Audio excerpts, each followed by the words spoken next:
Good morning. રવિવારની સવારમાં આપનું સ્વાગત છે. ખરેખર રવિવારની સવારે તમે ઉઠીને આવ્યા છો તો તમે સાહિત્ય પ્રેમી છો, એમાં કોઈ શંકાને સ્થાન નથી.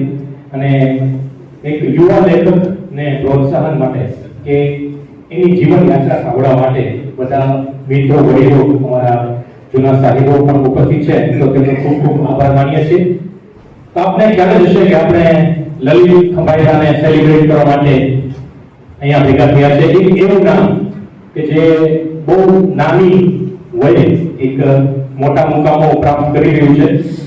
સાહિત્યની વાત કરીએ તો સાહિત્ય આપણને ઘણી બધી જગ્યા પરથી મળતું હોય છે.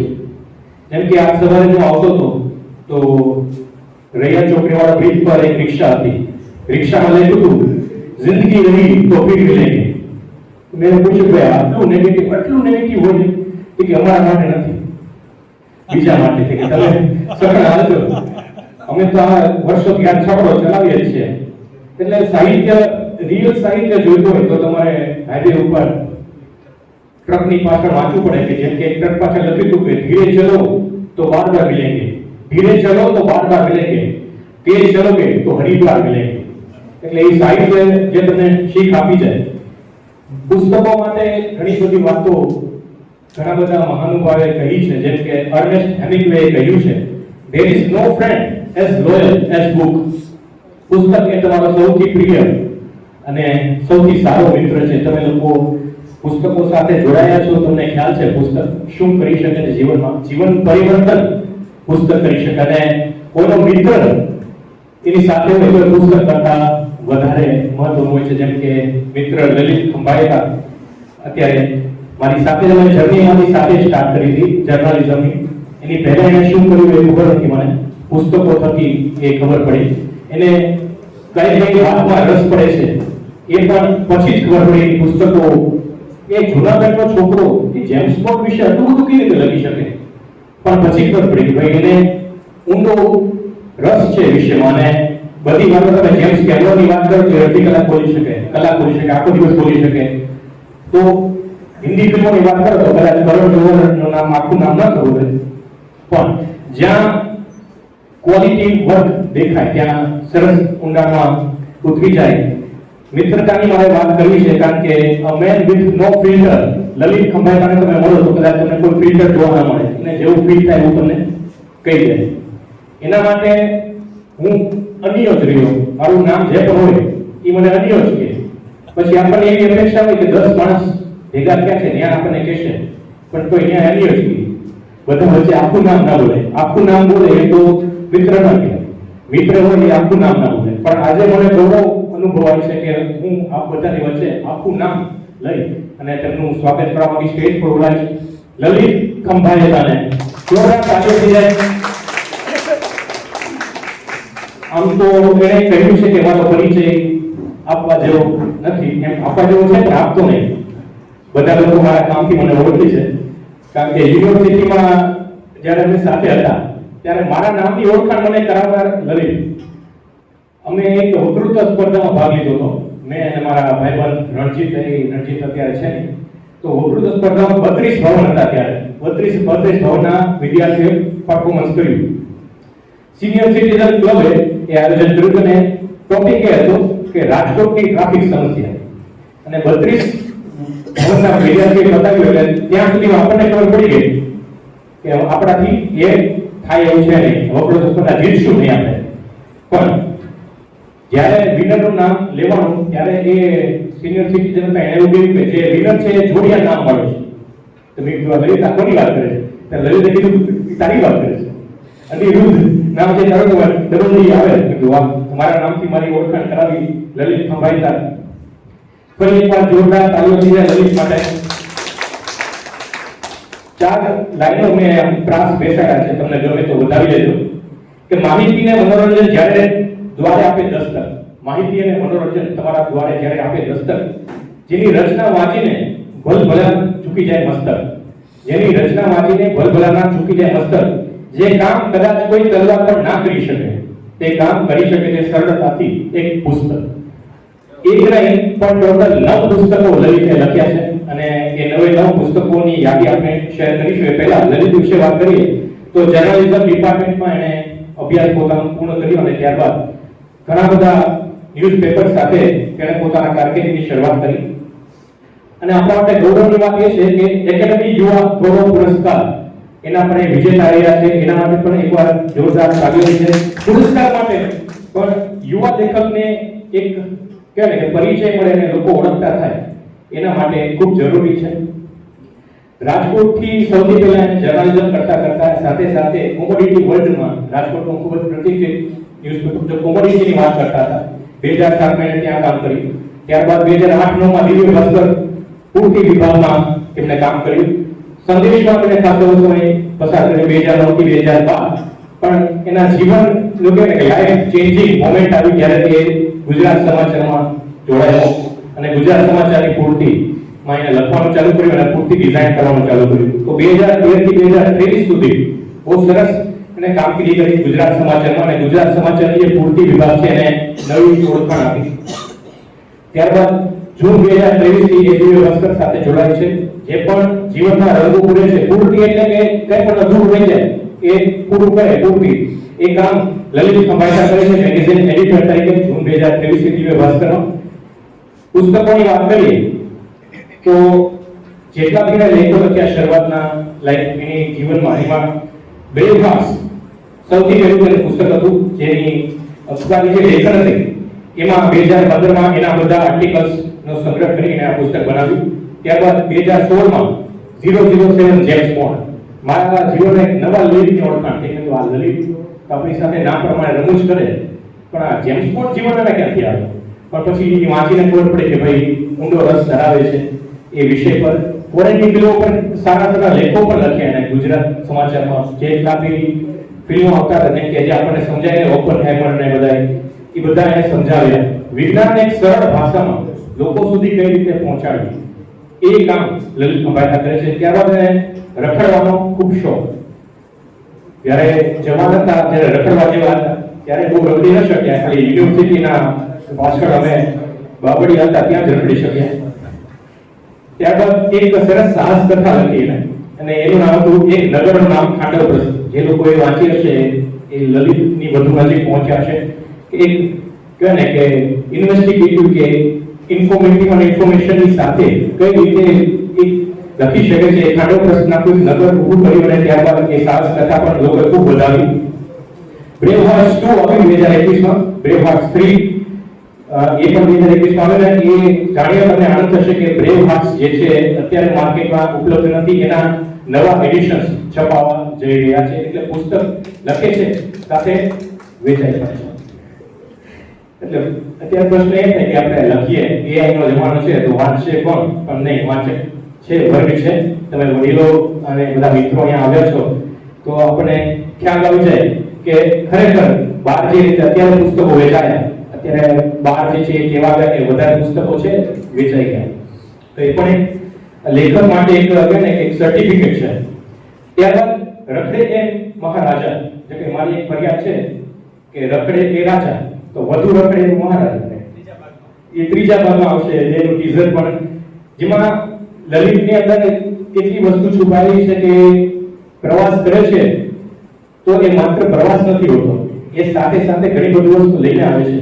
મેં પહેલી વાર કદાચ જર્નલિઝમમાં પૂર્તિ વિભાગમાં કોઈ એવા વ્યક્તિને જોયો કે જે ન્યૂઝપેપરના એડિટર્સ તંત્રીઓ એ કહેવાય ને કે કંઈક એવી ઇવેન્ટ થાય ને આપણે લલિત ખંભાતાને મોકલીએ તો એ પૂર્તિ વિભાગ કોઈ છે. પૂર્તિનું આપણે કામ એવું હોય છે કે પૂર્તિ કોઈ જોવે વિશ્લેષણ કરે અને લેખ લખે પણ જઈને જોઈને અનુભવી અને પછી પૂર્તિમાં આપવું એના માટે લલિતે ઘણી બધી મહેનત કરી છે અને એનો વિશ્વાસ પણ બધા ન્યૂઝપેપરે એના ઉપર રાખ્યો છે.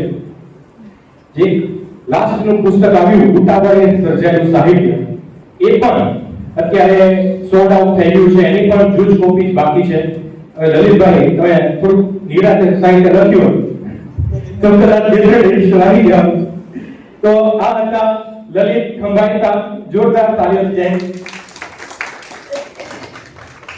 લલિત ખંભાતાની સાથે આપણે વાત કરવાનો અત્યારે મોકો મળ્યો છે. એમની પુસ્તકો સેલિબ્રેટ કરવાનો મોકો મળ્યો છે અને આ શક્ય બન્યું છે એમના ચાહક અને મિત્ર એવા ખૂબ જ રાજકોટનો એનો પરિચય આપું તો રાજકોટના લોકો એમને જાણતા જશે, કારણ કે રાજકોટનું નામ વિશ્વ પરંપરાએ લઈને આવ્યા. એ એમની એડવર્ટાઇઝિંગ સેન્સ માટે ખૂબ જાણીતા છે. એટલે કદાચ 6th સેન્સનો ઉપયોગ નથી કરતા, એ 7th સેન્સનો ઉપયોગ કરે છે. 2014માં એ ફિલ્મ લઈને આવ્યા જે દરેક ગુજરાતીઓ નામ કે રગે રગમાં વસેલું છે કે આપણે તો ધીરુભાઈ આપણી પાસે પૈસા હોવા જોઈએ, આપણે પૈસા કમાશું. એ ફિલ્મ લખી અને ડિરેક્ટ કરી, ત્યારબાદ લેટ ધેમ પ્લે, છેલ્લી ચાર સીઝન 1 સીઝન 2 જેને રાષ્ટ્રીય અને આંતરરાષ્ટ્રીય ખ્યાતિ મળી, ઘણા બધા નોમિનેશન્સ મળ્યા અને લોકોએ એ સિરીઝને સફળતાપૂર્વક સરાહી. એ સિરીઝ બનાવી રાજકોટના કહેવાય ને કે એડવર્ટાઇઝિંગ ઇન્ડસ્ટ્રીનું જેને આખી કાયા પલટ કરી અને ક્વોલિટી વર્ક અને ઘણી બધી સારી સારી ટેગલાઇન્સ, સારી સારી જિંગલ્સ આપણે રાણી સિંઘની બધી ભોગે રાણી સિંઘની બધી આપણે સાંભળી છે, એ એમના મગજની ઉપર છે. હાલ એક સરસ મજાની ફિલ્મ પર કામ કરી રહ્યા છે, જે ફિલ્મ જ્યાં દરેક પરણિત પુરુષોનો રસનો વિષય છે, દીવ ઉપર એક ફિલ્મ બનાવી રહ્યા છે ને યંગસ્ટર્સને લઈને. તો હું ચાહું છું કે તમે જોરદાર તાળીઓથી આજના આપણા બીજા બેચને વેલકમ કરો. હરિકૃષિ પુરોહિત, જોરદાર તાળીઓથી હરિકૃષિ પુરોહિત માટે જે લલિત ખંભાળિયા સાથે સંવાદ કરશે અને આ સેશન જે છે એ આગળ જશે. આ સેશન જે છે બે રીતે આપણે આગળ માનીશું. શરૂઆતમાં હાર્દિકભાઈ અને લલિત બંને સંવાદ કરશે, એ સંવાદ તમને સાંભળવા મળશે અને ત્યારબાદ આપણે ક્વેશ્ચન આન્સર સેશન જે છે એ તમારા માટે ઓપન રાખીશું. તો તમે તમારા પણ કંઈ સવાલ હોય તો આ સરસ મોકો છે, તમે પૂછી શકો છો. લલિતે મને ના પાડી હતી, પણ સોરી મેં બહુ ડીપમાં તો નહીં, કારણ કે લલિત એક એવો મિત્ર છે એના વિશે વાત કરીએ તો આખો દિવસ ટૂંકો પડે. પરિચય આપવા માટે મારું નામ છે અનિરુદ્ધ અને લોકો મને જોયો નથી, મને ખાલી સાંભળ્યો છે, કારણ કે હું રેડિયોમાં આરજે તરીકે હતો, એટલે ક્યાંક મેં હોસ્ટ તરીકે કામ કર્યું રાજકોટમાં આટલા વર્ષ. તો ઓવર ટુ યુ હરિકૃષિ, અને જોરદાર તાળીઓ થઈ જાય. નમસ્કાર બધા મિત્રો, ચાહકો, વાચકો લલિતભાઈના. અને આજે આમ મને આનંદ થાય છે, કારણ કે અમે ઔપચારિક રીતે ઘણી વખત ખાલી ભોજન માટે મળીએ છીએ, એવા સંબંધો છે. એટલે મેં અમદાવાદ ઓફિસ ગયેલી હતી ત્યારે એવું હતું કે હું અમદાવાદ ઓફિસે નીચે ઉતરું અને જમવાની જગ્યા નક્કી કરીએ. હા, હવે બરોબર, અમે જમવાની જગ્યા નક્કી કરીએ તો ઓફિસમાં ન જતો, અમે જમીને છૂટા પડી જતા. આવી રીતે અમારા આવા ઔપચારિક સંબંધો છે. પણ એમનું જે સાહિત્ય રચે છે અને મને જે વાંચવાનું અને જે સમજવાનો મોકો મળ્યો છે, અને અત્યારે આપણે ગુજરાતી સાહિત્ય કે ગુજરાતી લેખનમાં આમ જોઈએ તો ઘણા બધા સંઘર્ષો છે, અને અમારે ઘણી બધી વખત આવી રીતે વાત થતી હોય કે ભાઈ, કારણ કે મારા માટે એક અચરજનો વિષય છે કે એટલી બધી મહેનત એમાં છે અને છતાંય કરે છે. તો મને એમ આવો એક સંવાદ હોવો જોઈએ કે જેથી કદાચ એવું બની શકે કે કોઈ કરવા ઈચ્છે છે, કોઈને કંઈક પ્રેરણા જોઈએ છે, કોઈને કંઈક કરવું છે, તો એના માટે એક મોકો આપણે આપી શકીએ. તો લલિતભાઈ અને બધા અભિવાદન કરું છું અને કાર્યક્રમની શરૂઆત કરીએ. લલિતભાઈ, કે મને સૌથી પહેલો જે એમણે જે બુક હમણાં નવી બહાર પાડી કે ઉતાવળે સર્જાયેલું સાહિત્ય, તો એ ટાઇટલ શું કામ વિચાર્યું? ઉતાવળે સર્જાયેલું સાહિત્યની બે ફકરાની પ્રસ્તાવના છે. એટલે મેથ્યુ અર્નોલ્ડ નામના અંગ્રેજ કવિ એને જર્નલિઝમ માટે એવું કીધું છે કે લિટરેચર ઇન હરી, એટલે ઉતાવળ, ગુજરાતીમાં અર્થ થયો છે ઉતાવળે સર્જાયેલું સાહિત્ય. હવે સાહિત્યમાં ઉતાવળ અને ધીમો એવા ભાગ કઈ રીતે પડે? તો સાહિત્યમાં આગળ વધો એટલે તમે તમને ધીમે ખબર પડે કે એક લોકપ્રિય સાહિત્ય છે, એક શુદ્ધ સાહિત્ય છે. તો શુદ્ધ સાહિત્યનો જે વર્ગ છે, અને એવું પણ મનાય છે કે એ સાહિત્ય લાંબા સમય સુધી ચાલનાર હોય છે. તો એની સામે અખબારમાં જે લખાય છે એ ઉતાવળે લખાતું હોય, કારણ કે આપણને એમ થાય હું રાત્રે 11:30 લખીશ તો અખબાર એના માટે રાહ નથી જવાનું, તમે 11:30 સોનાનું લખો તો એટલે પછી અખબારમાં સમાચાર આવે, લેખ આવે, ચિત્ર આવે, ફોટા આવે, જે પણ આવે એ તમારે કોઈ પણ સંજોગોમાં સમયસર આપવું પડે. એટલે તમે નિરાતે કરો કે ઉતાવળ કરો, તમારી પાસે એક સમય સીમા તય હોય. તમે નવલકથા લખવાનું શરૂ કરો, તમે ફિલ્મ બનાવો તો તમને એમ થાય કે હજી મારે 1 મહિનો જોઈએ, તમે લઈ શકો.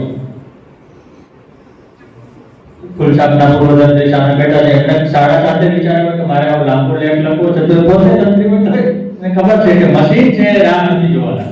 છાપાના પ્રિન્ટિંગ મશીન, તો છાપામાં કામ કરતા કે અખબારમાં કામ કરતા લોકોના સૌથી મોટા કોઈ બોસ હોય તો પ્રિન્ટિંગ મશીન છે. કારણ કે પ્રિન્ટિંગ મશીનનું ઇકોનોમિક્સ છે ને બહુ અઘરું છે. એમાં મશીન મોડા ચાલુ થાય તો આર્થિક ખર્ચો વધે, કારણ કે મશીનો ચાલુ રાખવા પડે, સતત ચાલુ રાખવા પડે, તો જ એ મેન્ટેન થઈ શકે. એટલા માટે સમયસર આપવું પડે. સમયસર આપવું પડે એને અંગ્રેજીમાં લિટરેચરની નાલીત્ય છે, તો મેં એનું નામ રાખ્યું ઉતાવળે સર્જાયેલું સાહિત્ય. બીજું એવું છે કે આ મેં બધું જે ઉતાવળે સર્જાયેલું સાહિત્યમાં જે લેખો છે એ બધા છાપાની કોલમ માટે લખેલા છે. એમાં પત્રકારત્વ છે, સાહિત્ય પણ છે, એવું મને લાગે છે. પછી વાચકોને જે લાગે એનો કોઈ પ્રશ્ન નથી. દરેક વાચક પોતાની રીતે વાંચીને એમાંથી મેળવશે. પણ નામ રાખવા પાછળનું કારણ એ છે, અને એક એવો લાંબા સમયનો કે લાંબા ગાળાથી એવો વિવાદ કે સંઘર્ષ કે ચાલતો હોય કે સાહિત્યકારો છે એ અખબારી લેખકોને લેખક ન ગણાય, સામે અખબારમાં કામ કરનારા લેખકો છે એ સાહિત્યકારોને લેખક ન ગણાય. તો એ બે મિત્રો હોય, બંને એકબીજા વગર ચાલે નહીં, છતાં પણ આવો એક છૂપો સંઘર્ષ પણ ઘણી વાર ચાલતો હોય. દરેક જગ્યાએ એવું જરૂર નથી. તો એટલે સાહિત્યકારો છે અખબારી સાહિત્યને ઉતાવળે સર્જાયેલું ગણાય. કારણ કે એમાં ભૂલો હોય, ભાષાની ભૂલો પણ હોય, માહિતીની ભૂલો પણ હોય, ઘણી વાર ખોટા અર્થઘટનો પણ હોય. એટલે અખબારમાં લખનારો માણસ કોઈ એવો દાવો ન કરી શકે કે અમે 100% આ બધું સાચું જ આપીએ છીએ.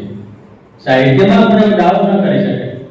પણ કારણ કે ઉતાવળે નથી શકતા એટલે કોઈ લોકો તપાસવા ના જાય. હવે તમારે સાહિત્યમાં ભૂલ કાઢવી તો 500 પાનાની ચોપડી વાંચવી પડે. એ કોણ કરે? છાપામાં તો એવું છે કે તમે 5 મિનિટમાં પહેલા પાના જુઓ, ધોરણની ભૂલો છો એટલે તમે સોશિયલ મીડિયા પર મૂકી શકો. પહેલા કહું છું એટલે ઉતાવળું સર્જેલું સાહિત્ય એ સંદર્ભમાં છે કે એમાં ભૂલો હોય કે એમાં ખામી હોય તો એ ચિંતા કરવાની જરૂર નથી. આપણે ઉતાવળે સર્જ્યું છે, નાની રીતે કીધું એ ઉતાવળે વેચાઈ પડી ગયું છે એટલે ફરીથી છાપવું પડે એમ છે. ટૂંકમાં મારા બોર્ડના પેપર જેવું છે, આ ઉતાવળે સર્જેલું સાહિત્ય આવડતું જ નથી.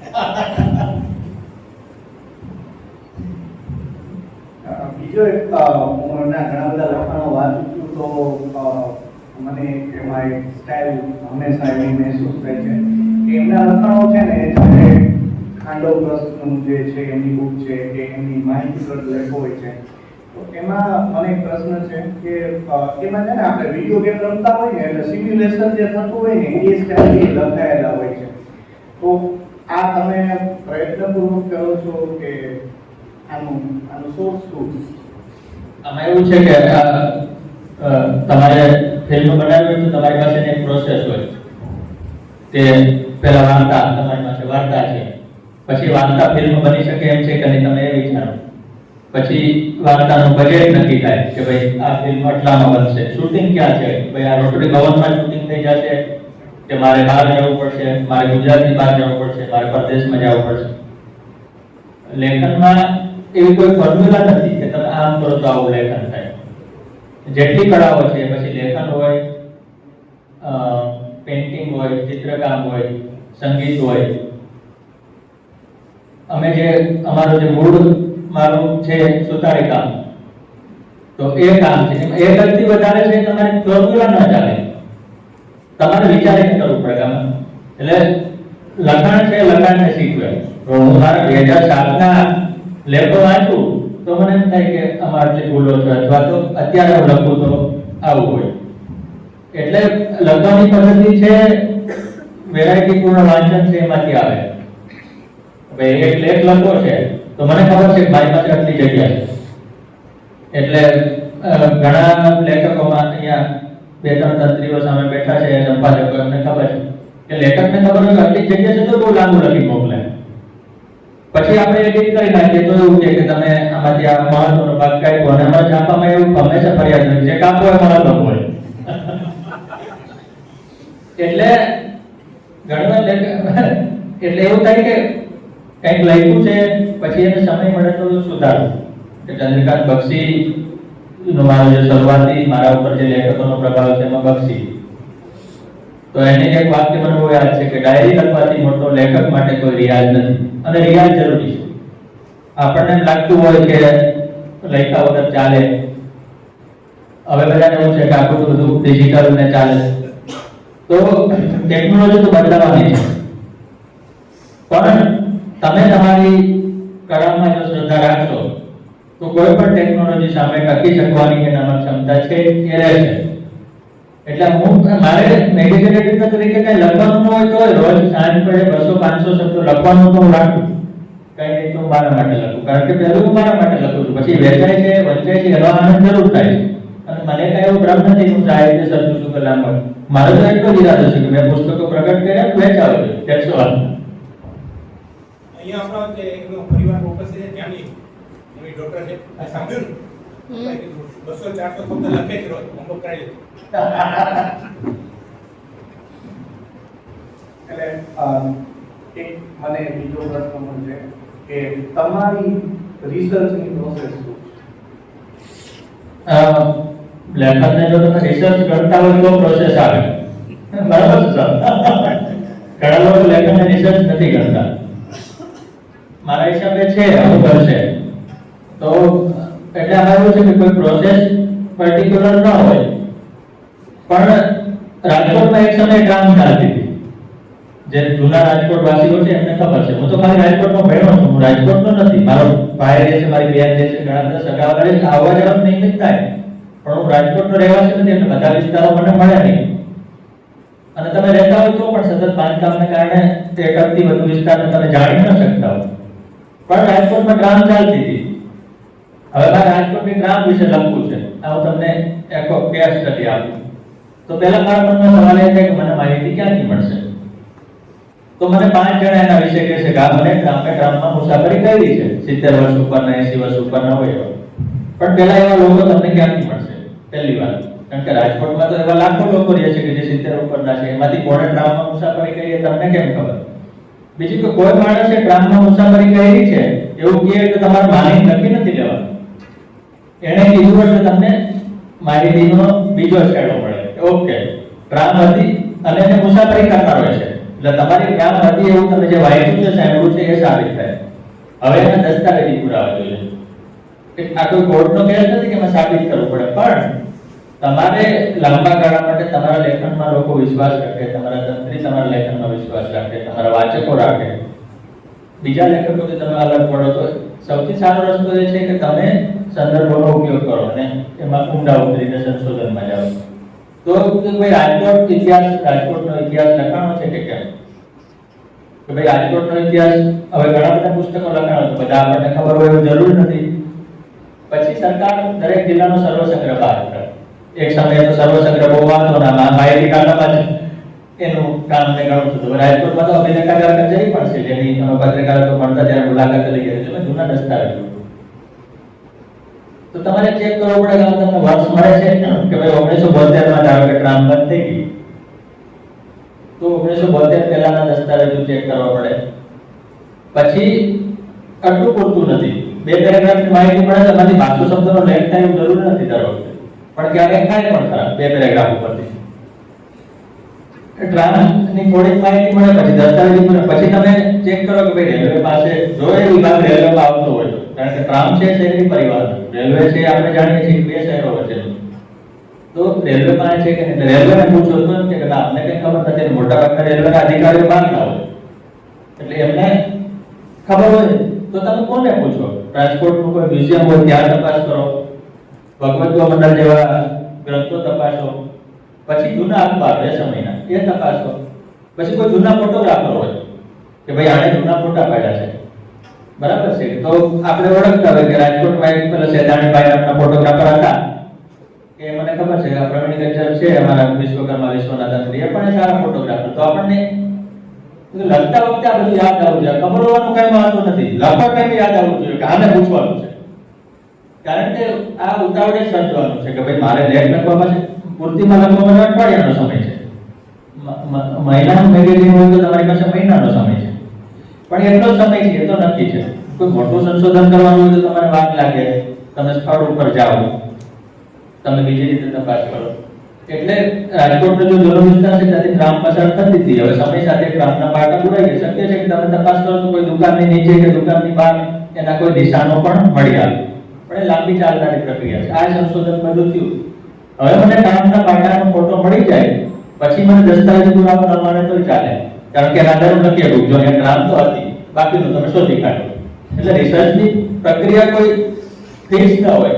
અને બીજું કે એનો કોઈ અંત ન હોય. ધારો કે એમ તમને ખબર પડે કે ઇંગ્લેન્ડની ફલાણી કંપની છે ને કામ બનાવ્યું, તો આપણે ત્યાં મેલ કરીએ તો એ લોકો જવાબ આપે કે આ અમારા રેકોર્ડમાં આવું છે કે અમે રાજકોટમાં કારણ કે રાજકોટ તો ત્યારે ઇન્ટરનેશનલ સિટી હતું, અત્યારે એવું નથી, ત્યારે ઇન્ટરનેશનલ જ હતું. એટલે ત્યાં એ લોકો કાંઈ દસ્તાવેજો સચવાયેલા હોય તો ત્યાંથી પણ આપણને મોકલે કે ભાઈ આ રાજકોટમાં ટ્રામ ચાલતી હતી, એનું એન્જિન અમારી કંપનીનું હતું અને અમે એને મેન્ટેન કરતા હતા. અને પછી એ એન્જિન આપણને એમ થાય કે તો ટ્રામના પાટાના ડબ્બા ક્યાં ગયા કે ભાઈ પછી અમે પાછા લઈ લીધા, અથવા તો અમે બંગાળમાં આપી દીધા, અથવા તો અમે દિલ્હીમાં મ્યુઝિયમમાં આપી દીધા. એટલે રિસર્ચની કોઈ ચોક્કસ પ્રક્રિયા ન હોય, દરેક લેખક પોતાની રીતે કરી શકે અને એમાં ક્યાં અટકવું એ પણ બહુ મહત્વનું. અત્યારે મને રિલેવન્ટ ક્વેરી છે કે તમે મુદ્દા વડે સર્જાયેલું સાહિત્ય એટલે એ અખબારના કન્ટેક્સમાં તમે વાત કરી. હવે અત્યારે જે ઇન્સ્ટાગ્રામની આખી જે નવી જ જનરેશન ઊભી થઈ છે, તો તમને અત્યારે એવું લાગે છે કે મુદ્દા વડે સર્જાયેલું જે સાહિત્ય તમે કહો છો અને જે આ ડિજિટલ ન્યૂઝ છે, ડિજિટલ રીલ્સ છે, આ છે તે છે, એના કરતા વધારે મુદ્દા વડે થતું હોય એવું?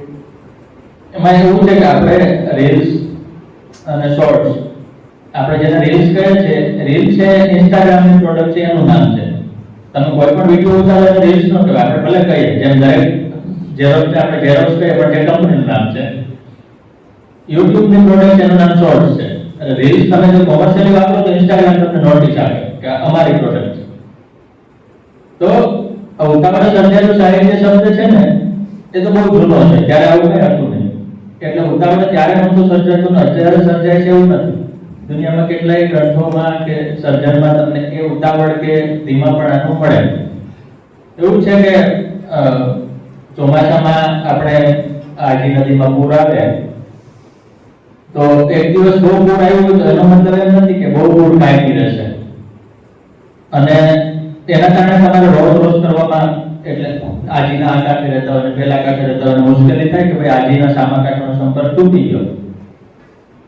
તો એનો મતલબ એમ નથી કે સંપર્ક કાયમી તૂટેલો રહેશે. એનો મતલબ એમ છે કે તમારે થોડો સમય રાહ જોવાની છે, વાતને શાંત થવા દેવાની છે.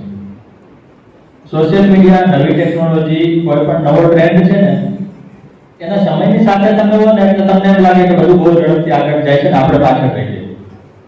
સોશિયલ મીડિયા કે રીલ્સ કે શોર્ટ છે એનો અત્યારે સમય છે અને બહુ ઝડપથી આગળ જાય છે. એમાં શું થશે કે શું નહીં થાય એના અત્યારથી અંદાજો લગાડવાનો કોઈ અર્થ નથી.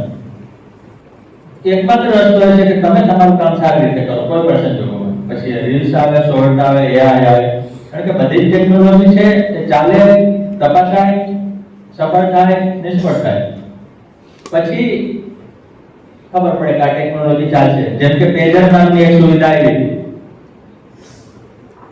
અત્યારે આ જે અમારા પાણી અને બાળકોને બધા છે એને બતાવવા પડે, એટલે મેં પોતે પેજર જોયું નથી, સાંભળ્યું છે ખાલી. તો એ ટેકનોલોજી ત્યારે એની બહુ ચર્ચા હતી. પછી ગૂગલ એક 3D લેન્સ બનાવવાના જંગી મોટો ખર્ચો કરીને કે ભાઈ તમારા સ્ક્રીન ઉપર શા માટે આ સામે જ માહિતી આવે છે. પ્રોજેક્ટ પર તો હું પડ્યો. સેલ્ફ ડ્રાઇવિંગ કાર અમેરિકામાં ચાલે છે, 5-7 વર્ષથી ઇલોન મસ્ક મચે છે, એને પૂરી સફળતા નથી મળતી. તો એનો મતલબ એમ થાય કે આ ટેકનોલોજી છે, ટેકનોલોજીનો અર્થ જ એ છે કે તમારે તપાસવું, પ્રયોગ કરવો, ચાલે તો આગળ વધવું. જેવી રીતે દવા બજારમાં કે માર્કેટમાં મુકાતે પહેલા એનું પરીક્ષણ થાય કે આ દવાથી માથું મળશે, આ દવાની કોઈ સાઈડ અસર આડઅસર કે સાઈડ ઇફેક્ટ થાય છે કે કેમ, પછી આવે કે દવા રાતોરાત એમ ટેકનોલોજી રાતે રાત નથી આવતી. તો આપણા સુધી આવી એટલે આપણને એવું લાગે છે કે હવે આપણે વાપરતા નથી, હવે આપણને વાપરવાની ફરજ પડી કે આ ટેકનોલોજી નહીં વાપરો. જેમ કે WhatsApp ની શરૂઆત થઈ ત્યારે લોકો માત્ર ફોટા મોકલવા માટેનો ઉપયોગ કરતા અને બહુ નવાઈ લાગતી કારણ ફોટો પણ મેસેજમાં જાય, કારણ કે ઈમેલ સિવાય ફોટા મૂકવાની આપણે ફોટો મોકલવાની કોઈ સુવિધા નહોતી. હવે WhatsApp ને શું કર્યું, બિઝનેસ બનાવી દીધો કે તમારે સ્ટેટસ મૂકવાનું, તમારે સ્ટેટસ જોવાનું, તમારે વિડીયો મૂકવાનો, તમારે ટેક્સ્ટ મૂકવાનો, તમારે લિંક શેર કરવાની, જેથી તમે સતત ત્યાં વ્યસ્ત રહો. WhatsApp એની દુકાન ચાલુ રાખવા માટે તમને આપે છે, નક્કી એ તમારે કરવાનું છે, તમારે કેટલો ને કેમ ઉપયોગ કરવો. એટલે ઉતાવળે સર્જાતી વસ્તુઓ છે એમાં પણ તમારે ધીમે ધીમે કામ કરવું હોય તો થાય. એટલું બધું ધીમે નથી કરવાનું કે તમે પાછળ રહી જાઓ, પણ બધા જ કરે છે એટલે આ કરવું એવું પણ ન હોય. એટલે એક આખી WhatsApp યુનિવર્સિટી બની ગઈ છે, કદાચ તમારા સુધી એ વાત પહોંચી જાય તો તમે એના માટે કંઈક WhatsApp યુનિવર્સિટીમાં શું કરવું એ પણ તમે ક્યારેક એના વિશે કંઈક લેખ લખજો. એક તમારા લખાણમાં મેં જોયું કે જે સાર્વત્રિક રસ હોય છે, એટલે ગુજરાતી સાહિત્યમાં ખાસ કરીને શૃંગાર રસ હોય છે, કે કંઈ પણ હોય એને એટલું રસાળ, એટલું બધું કહેવાય ને કે આમ આલંકારિક ભાષામાં લખ્યું હોય છે. તમારા લખાણોમાં હંમેશા એવું હોય છે કે માહિતી વધારે હોય છે અને શૃંગાર રસ સૌથી ઓછો હોય છે. અથવા તો એવું નથી હોતું કે આપણે જેને ઇંગ્લિશમાં ફ્લાવરી લેંગ્વેજ કહીએ, તો એનું કારણ શું છે? શું તમારે એ જ એવી રીતે જ તમે કે પ્રયત્નપૂર્વક કરો છો કે એમાં એવું છે કે અમે લખવાનું શરૂ કર્યું ને, તો તમે જે સવાલ પૂછો ને એનો સાચો મતલબ એમ થાય કે મારા લખાણમાં શૈલી અથવા તો શૈલી વેળા ઓછા હોય છે અને માહિતી વધારે હોય છે. એટલે કોઈ વાતને બહુ લાંબી કરીને કેવી ને એના બદલે માહિતી. અમે લખવાનું શરૂ કર્યું ત્યારે અમને આવી ખબર નહોતી કે આ લેખનની કોઈ શૈલી પણ હોય છે. અમારા જર્નલિઝમ ડિપાર્ટમેન્ટમાં તુષાર ચંદ્રાનંદના અમારા એક પ્રોફેસર છે, જે એની તબિયતને કારણે આવી નથી શક્યું, પણ હું લખતો હતો પછી એનો નિયમિત ફોન આવે 2-4 મહિને કોઈ લેખની ચર્ચા કરે તો એણે કીધું કે તારી આ શૈલી સારી છે. તો ત્યારે મને ખબર પડી કે લેખનમાં આપણી કોઈ શૈલી પણ છે, કારણ કે પત્રકારત્વમાંથી આવ્યો ને એટલે શૈલી છે એ કોણ વસ્તુ હોય. ભાષાના વિદ્યાર્થીઓ હોય ને કે જે સાહિત્ય ભણ્યા છે તો એમના માટે શૈલી પ્રાધાન્ય હોય, ભાષાનું સંશોધન હોય. પછી સમય જતા મને ખબર પડી હવે કે માહિતી છે ને એ જ મારું હથિયાર છે. એનાથી મારે લડવાનું છે ને એનાથી મારે લોકોને પ્રભાવિત કરવાના છે. એટલે હવે તરત સામે બીજો સવાલ એ આવે કે હવે તો માહિતીનું યુગ છે, બધું જ મળે છે, તો એવા કોઈ પણ લોકોને તમે મારી પાસે લઈ આવો અને એક સવાલ પૂછું કે આનો જવાબ તમે ઓનલાઈન શોધી આપો તો નહીં મળે. તો મારે એ માહિતી આપવી છે કે જે તમને ઓનલાઈન નથી મળવાની. આપણા બહુ મોટા અનુવાદક મૂળશંકર મોહન, જેના પુસ્તકો મેં બહુ જ વાંચ્યા, પછી હમણાં મારે એના વિશે લખવાનું તો મેં માહિતી જોઈ તો 1000 શબ્દોનો લેખ અસંખ્ય વેબસાઇટ ઉપર મળશે, જેમાં 1000 શબ્દો લગભગ સરખા છે. તો મારે એક લખી નાખવું હોય તો હું બીજા લખાણમાં મારા લખાણમાં ફરક નથી રહેવાનો. એટલે હું જ્યારે કંઈ લખવાનું થાય ત્યારે તપાસ કરું, કોઈ વ્યક્તિ વિશે લખવાનું થાય કે આના મૂળિયા છે તો મેં તપાસ કરી તો મૂળશંકર મોહનના દીકરા ભાવનગરમાં રહીએ છે, એટલે મેં એમને પૂછ્યું કે મારે તમારા પિતાનો જાહેર જીવનમાં નવો એવો ફોટો જોઈએ છે, કારણ કે મૂળશંકર મોહનનો એક ફોટો વર્ષોથી છપાય છે. એટલે એમણે મને કીધું કે એમના ઉપર એક ચોપડી લખાઈ છે પણ એ અત્યારે અપ્રાપ્ય છે, એનો વાંધો નહીં, આપણે ક્યાંથી લાઇબ્રેરીમાંથી મેળવશું. એ ચોપડી 550 પાનાની છે, પણ એમાં સિક્કા વગાડતા ફોટો છે, તો મેં એ ફોટો ચાલ્યો. હવે આ ફોટો છે એ રજૂ કરવાની જો તમે માહિતી કરતા હોય તો એ મારું હથિયાર છે, કારણ કે બધાએ એમ કીધું કે અમે મૂળશંકર મોહનને ઓળખીએ છીએ, ઘણા એને સગા છે કે આ અમારા નાના થાય, તો મેં એને ફોટો બતાવ્યો, આને તમે ઓળખો છો તો ના, તો રવિવાર લેખમાં જોજો પછી તમને ખબર પડે. એટલે મને ધીમે ધીમે સમજાવ્યું કે માહિતી મારું હથિયાર છે, પણ આપણને એમ લાગતું કે બધું જ ઓનલાઈન મળી જાય છે, તો બધું ઓનલાઈન બધાને મળી જાય છે, તો તમે નોકા ક્યાંથી પડવાના? તમારે નોકા પડવા માટે એટલે સૌરાષ્ટ્ર યુનિવર્સિટીની લાઇબ્રેરી છે, અમે ભણતા ત્યારે અનિરુદ્ધને યાદ હશે કે અમે લાઇબ્રેરીમાં જતા અને પત્રકારિતાના વિદ્યાર્થીઓ શું છે કે પત્રકારિતાના પુસ્તકો અને લાઇબ્રેરીમાં એક નિયમ છે કે તમારે જે કામનું પુસ્તકો ને વિભાગનું ન હોય, બીજે કારણ કે કોઈ સંતાડી દીધું એટલે કેમેસ્ટ્રીમાંથી પત્રકારિતાનું પુસ્તક મળે. પછી ધીમે ધીમે તો આપણે આખી લાઇબ્રેરી જોવાની, આપણે શું કામ ભેદભાવ રાખીએ કે કેમેસ્ટ્રીનું પુસ્તક નહીં ગમે તો નહીં જોવાનું, પણ એકવાર કવર તો જોઈએ તો ખબર પડી કે ભગવત ગોમંડળ છે, જેના વિશે બહુ સાંભળ્યું. તો ભગવત ગોમંડળને પહેલી વાર જોવાનું સૌરાષ્ટ્ર યુનિવર્સિટી લાઇબ્રેરીમાંથી કે જેના ઉપર ગુજરાતી ભાષા 61 ઊભી છે, એના આપણમાં બહુ સરસ નામ છે કે ભગવતી માતૃભાષા. તો એ ભગવત ગોમંડળમાં તપાસ કરી તમને ખબર પડી કે અનિરુદ્ધના નામનો અર્થ છે, તમારા નામનો અર્થ છે, કોઈ પણ ગામ વિશે છે, નર્મદા નદી વિશે 10 પાના છે, ગુજરાત વિશે 50 પાના છે, અને એ બધું 1955 માં લખાઈ ગયેલું છે. એટલે ત્યારની માહિતી તમારે જોતી હોય કારણ કે ભગવદ્ મંડળ 1955 બધા જ ભાગો પ્રગટ થઈ ગયા. તો મારા લેખનનો માહિતી એટલા માટે આવે કે હું માહિતી જ વધારે વાંચવાનું પસંદ કરું છું. એટલે નવલકથા વાંચું, વાર્તા વાંચું, કવિતા વાંચું, બીજા જે સાહિત્યના સ્વરૂપો મને નથી સમજાતા બધા જ વાંચવાનો પ્રયાસ કરું કે મને કેમ નથી સમજાતું અથવા તો મને નથી ગમતું તેમાં એવું શું છે. પહેલા એવું હતું મને નથી ગમતું એવું ન વાંચવું, હવે મને નથી ગમતું એવું વધારે વાંચવાનો પ્રયાસ કરું કે જેથી મને એમાં કંઈક સમજ પડે. પણ એ બધાના અંતે મને એમાંથી માહિતી જ કામ નહીં લાગે અને એટલા માટે થાય એવું કે અમે માહિતીમાં બહુ સારું કામ કરી શકીએ. હું કનૈયાલાલ મુનશીની વાંચતો તો પાટણની પ્રભુતા, તો એની પ્રસ્તાવનામાં એક વાક્ય લખેલું હતું જે મને બહુ કામ લાગ્યું કે 1865 પ્રથમ નવલકથા કર્ણ ગેલો એના 50 વર્ષ પછી આ પ્રગટ થાય છે અને હું વાંચતો તો 2015 તો મને એમ થયું કે આ તો પ્રથમ નવલકથાને તો 150 વર્ષ થાય છે, તો અમે 150 વર્ષની પૂર્તિ કરી. પછી ગુજરાતી સાહિત્ય પરિષદના એ જમાના એ વખતના મોટા લોકોએ અમને ફોનમાં એવું કીધું કે તમે અમારું કામ કર્યું જે અમારે કરવું જોઈએ, કારણ કે નવલકથા ગુજરાતી ભાષામાં સૌથી વધુ વેચાતી હોય તો નવલકથા છે. એના 150 વર્ષ પૂરા થાય છે ને અમને કોઈને ખબર નથી. મને એ ખબર છે, એ હળવદ યાદ છે એટલે મારા લેખવામાં આવ્યું. એમણે એક જાપાનનો પ્રવાસ કરેલો અને જાપાનનો પ્રવાસ વર્ણન કરેલું, એટલે એના ઉપરથી મને હંમેશા એવું લાગે કે જ્યારે પણ કોઈ પણ પ્રવાસ કરતા હોય ને તો એ બહુ કોન્શિયસ હોય છે કે મને આમાંથી માહિતી મળે, એટલે કે રાધર કે ફેક્ટ મળે, ટ્રુથ મળે. કોઈ બોલે છે એના કરતા કોઈના ઇન્ફ્લુઅન્સના પ્રભાવમાં આવ્યા વગર એ ફેક્ટને ફિલ્ટર કરે. અને ત્યારે મને હંમેશા થાય છે કે તમે કોઈ પણ પ્રવાસ કરો એટલે આમ તો ખાસ તો ભાભીને પૂછવું પડે, પણ તમને પૂછું છું કે પ્રવાસ કરતા હો ત્યારે બહુ કોન્શિયસ હો છો કે મારે એના વિશે લખવાનું છે? નહીં, એવું એટલે ધારો કે રિપોર્ટિંગમાં જવું હોય ને ત્યારે થોડો કોન્શિયસ હો. પહેલા જ્યારે શરૂઆતના તબક્કે હતો તો તૈયારી કરી જતો, જેમ કે કાલ હું રિપોર્ટિંગમાં જાઉં છું.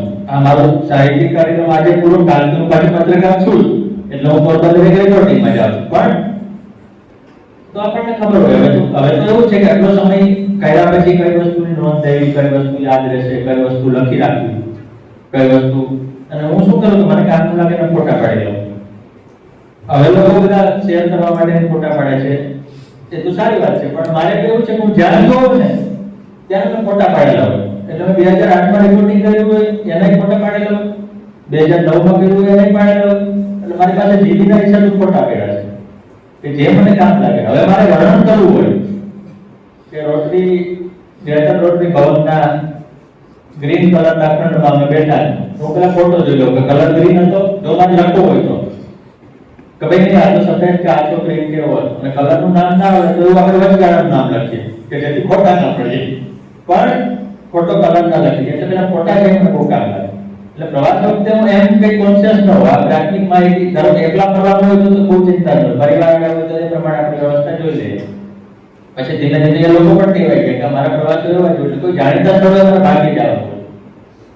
બધા જોવે છે એ જગ્યાએ જઈને હું શું લખવાનું, અથવા તો જાણીતા સ્થળે જાય તો આપણે એવું લખીએ કે ભાઈ ત્યાંના સ્થાનિક લોકોને પણ એમ થાય કે આ માહિતી નવી છે. એટલે પ્રવાસ વખતે એમ કોન્શિયસ રહેવાનું કંઈ બહુ મતલબ થતો નથી. બીજું કે તમે ગમે એટલી તૈયારી કરો, પ્રવાસનો મતલબ જ એ છે કે તમારે ત્યાં કંઈક અનુભવવાનું છે. એટલે બહુ બધું તૈયારી કરીને જાઓ તો તમને બહુ કામ ન લાગે. ઘણી વાર એવું છે કે તૈયારી ન કરી હોય તો બહુ મુશ્કેલી થાય. આપણે બહુ આત્મવિશ્વાસ હોય કે આપણે તો આટલા પ્રવાસ કરીએ છીએ તો એનાથી મુશ્કેલી પણ થાય. એવું પણ થયું છે. અમે દક્ષિણ આફ્રિકા ગયા તો અમને પેલી આપવામાં આવ્યું બ્રોશર પ્રવાસનું.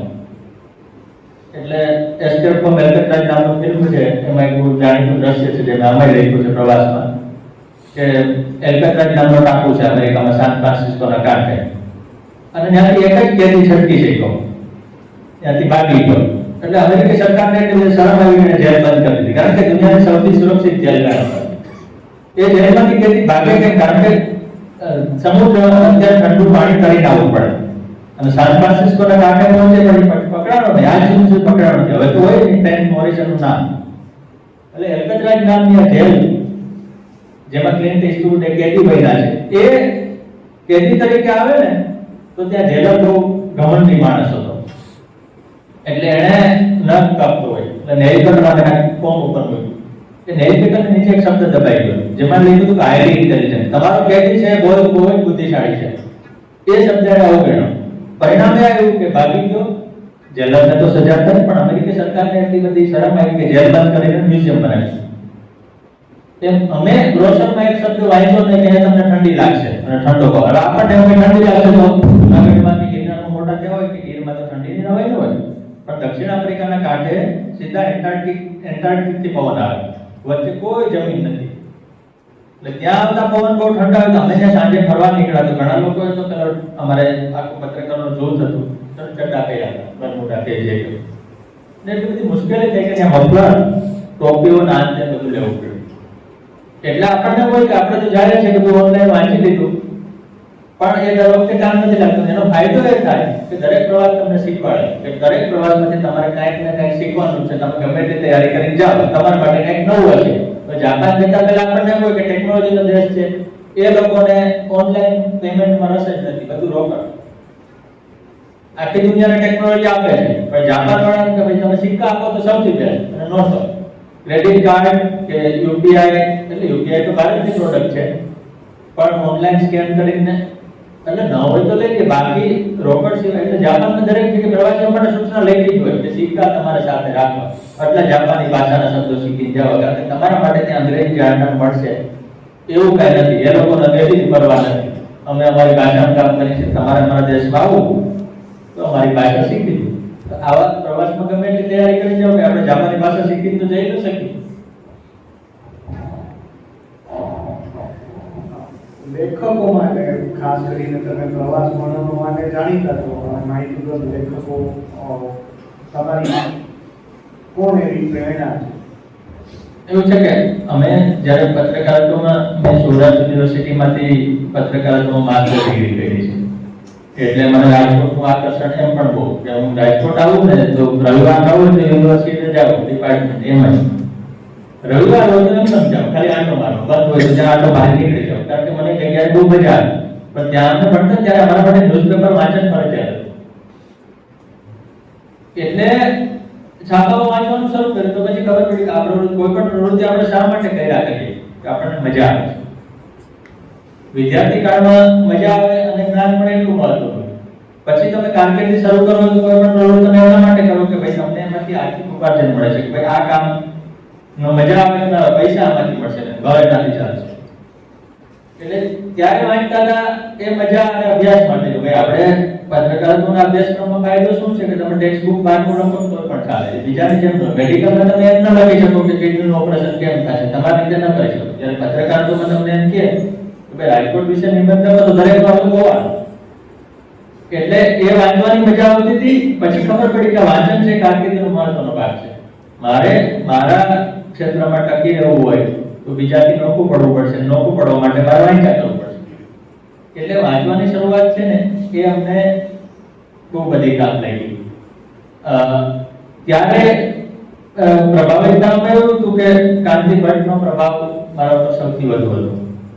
અને એ ત્યારે નહીં, હું જ્યારે મારા ગામ હતો ત્યારે અને પછી જુનાગઢમાં જોતો કે ઓકે રોજ કાંતિ ભટ્ટ લખે છે, એટલે કાંતિ ભટ્ટની જેમ રોજ લખું એવું એક સપનું હતું. કોમોડિટી વર્લ્ડ મને કહ્યું ખરા કે રોજ એડિટ પાન નીચેનો આર્ટિકલ લખો. કોમોડિટી વર્લ્ડ બિઝનેસનું ન્યૂઝપેપર હતું, પણ તમે કોઈ પણ એટલે મેં અહીંયા નાસાના રોકેટ વિશે લખ્યું છે, હિટલર વિશે લખ્યું છે, ઇન્ડિયા અને ઈરાન વચ્ચે પાઇપલાઇન ગેસની એના વિશે લખ્યું. તો એટલે કાંતિ ભટ્ટનો પછી ચંદ્રકાંત બક્ષી આવ્યા, પછી નગેન્દ્ર વિજય આવ્યા.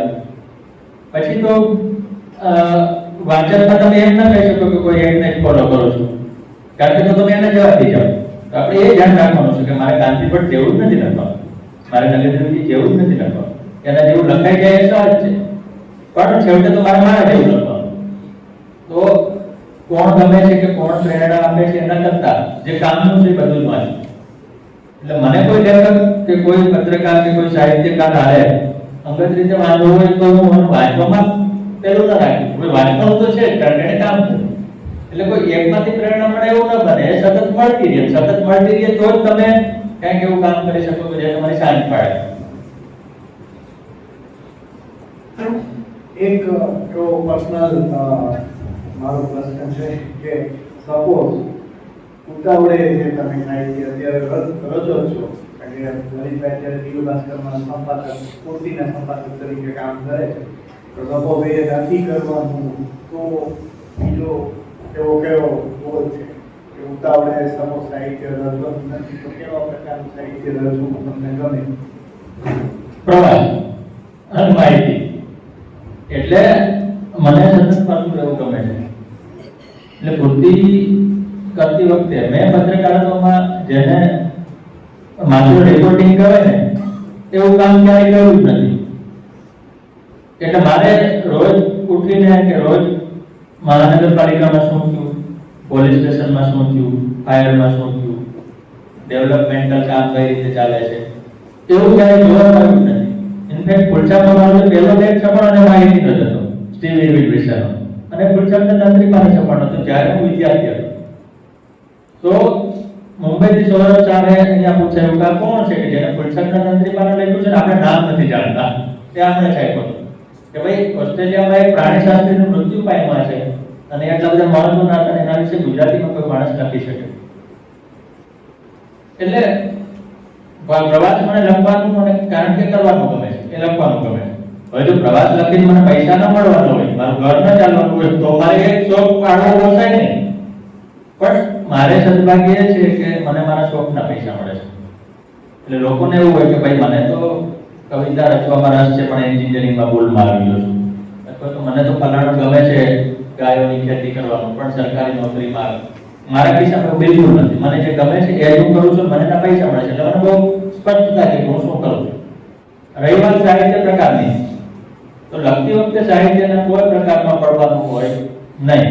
લખતી વખતે લખો, કારણ કે કોઈ વાચક સામાન્ય વાચકની વાત છે. ભાષાના વિદ્યાર્થીઓ હોય એને કદાચ સંશોધન માટે જરૂર પડે કે તમે વિવેચન વાંચો, તમે વ્યાકરણ વાંચો, તમે પ્રવાસ ઉપર કામ કરો છો પ્રવાસ વાંચો, તમે મહિલા ઉપર કામ કરો છો મહિલાના લેખિકા લેખકો વાંચો, તમે અંગ્રેજી છે. પત્રકાર તમે એવું કોઈ બંધન હોવું ના જોઈએ. એટલે કોઈ મને ધારો કે મારે મને સ્વીકારવામાં જરા પણ પહેલો નથી લાગતું કે મારા પુસ્તકને એમ કીધું કે અમે આને નિબંધનું ઇનામ આપીએ છીએ, તો મેં કીધું કે તમે કહો છો તો નિબંધ હશે. હું નિબંધ લખું છું એમ માની નથી લખું, હું લખું છું. એટલે આપણું કામ સર્જી દેવાનું છે. લોકો નક્કી કરનારા બેઠા છે. બીજું કે આપણે ત્યાં એવું છે કે દરેક વાતમાં તમારે તરત નિર્ણય જોઈએ, તો સાહિત્ય અને બીજા જે કળાના સ્વરૂપો છે એમાં તરત નિર્ણય ના આવી શકે. મીરાબાઈને 500 વર્ષ થયા પછી આપણે એના ગુણગાન ગાઈએ છીએ. મીરાબાઈની જીવન કથા મુજબ તો એ સમયે એને બહુ પીડા આપવામાં આવી હતી. ગાલિબ બહુ મોટા શાયર ગણાય છે, આજીવન ગરીબમાં રહ્યા. હવે દિલ્હીમાં ગાલિબની હવેલી છે. ગાલિબના મૃત્યુના 47 વર્ષ પછી એને સન્માન મળવાનું શરૂ થયું. તો એને લખતી વખતે એને ખબર ન હોય કે હું સર્જું છું એ કેવું થશે અને હું આવું સર્જું કે તેવું સર્જું. એટલે કોઈ એમ હોય કે ભાઈ કોઈ એવું સર્જી શકતા હોય કે ભાઈ અમે આ પ્રકારનું સર્જન કરીએ છીએ. શરૂઆતના તબક્કે ધીમે ધીમે તમને ખબર પડવા માંડે કે આવું લખાય આવું. પણ સ્વરૂપમાં લખતી વખતે પડવાના નથી. લખતી વખતે એક જ કામ કરવાનું છે, નિષ્ઠાથી લખવાનું. મારા તમારા અને અત્યારે જેટલા પણ અહીંયા તો જેટલા હાજર છે એમાં મને એવું લાગે છે કે કોમન ફેક્ટર છે એ ફૂલછાપ છે.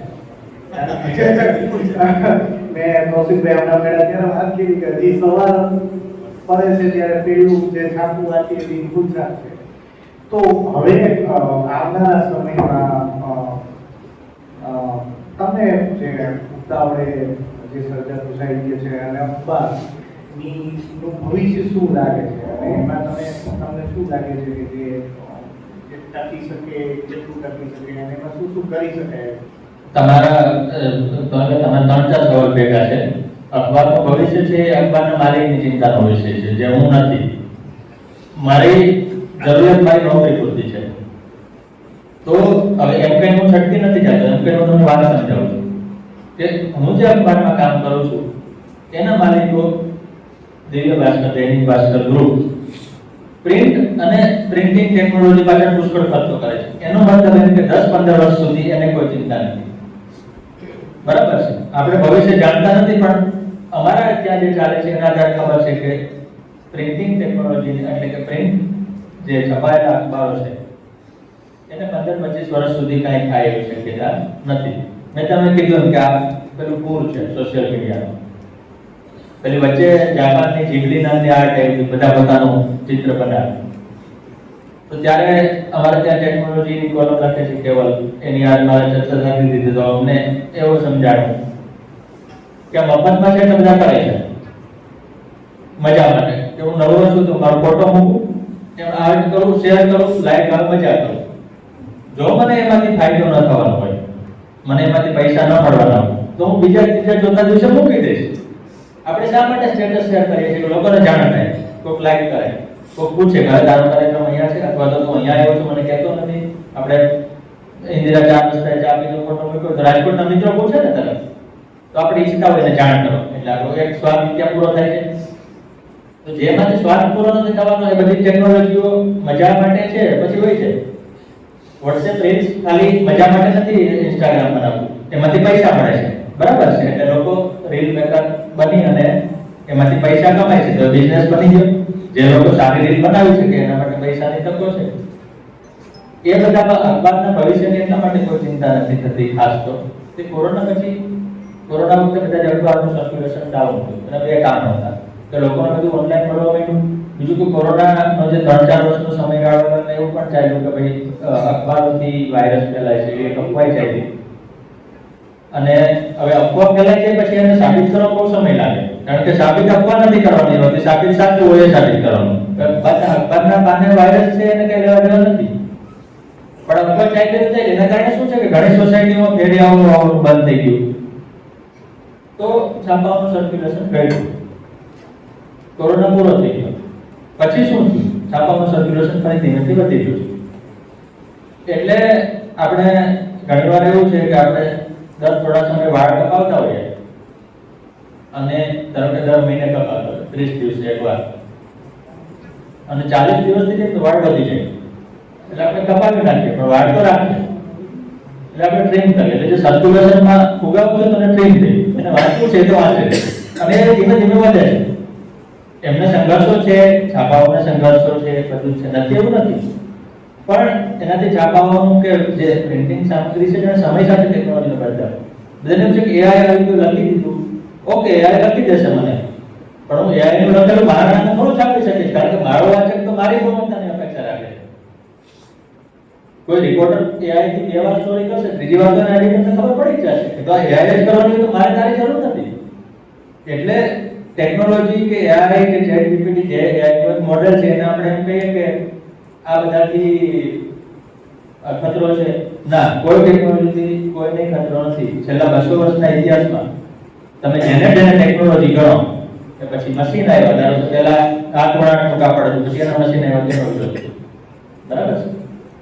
અમિતાભની એક ફિલ્મમાં છે એવું કે બધા કામદારો અમિતાભ બચ્ચન ઉપર ભૂલી મશીનનો વિરોધ કરતા હોય પછી શું થયું? લોકો મશીન વાપરતા શીખી ગયા તો કારકિર્દી તો ચાલે જ છે. ટેકનોલોજીએ જીવનને સરળ જ બનાવ્યું છે પણ આપણે શું કરીએ ટેકનોલોજી આજે અને કાલે જ મને ઉપયોગીતા પડે. અરે એને શીખવી પડે ને. આપણે ભાષા શીખીએ છીએ, આપણે ચાલતા શીખીએ છીએ, આપણે તરતા શીખીએ છીએ.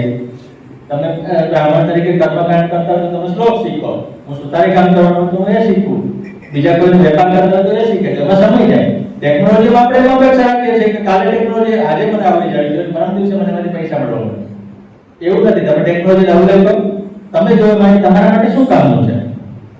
અમારા અખબારોમાં એ થાય છે કે આ ટેકનોલોજી આપણા માટે શું કામનું છે.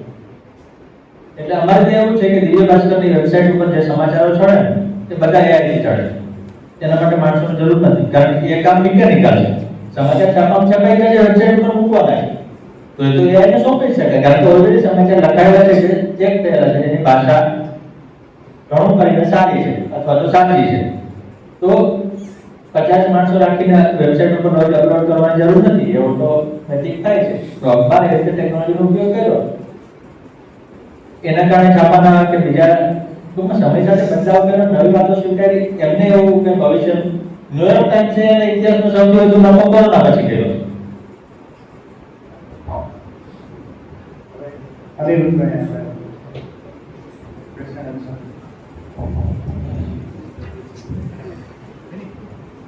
તો આશ્ચર્ય છે આટલું બધું લખે છે આપણે કેવો ભાઈ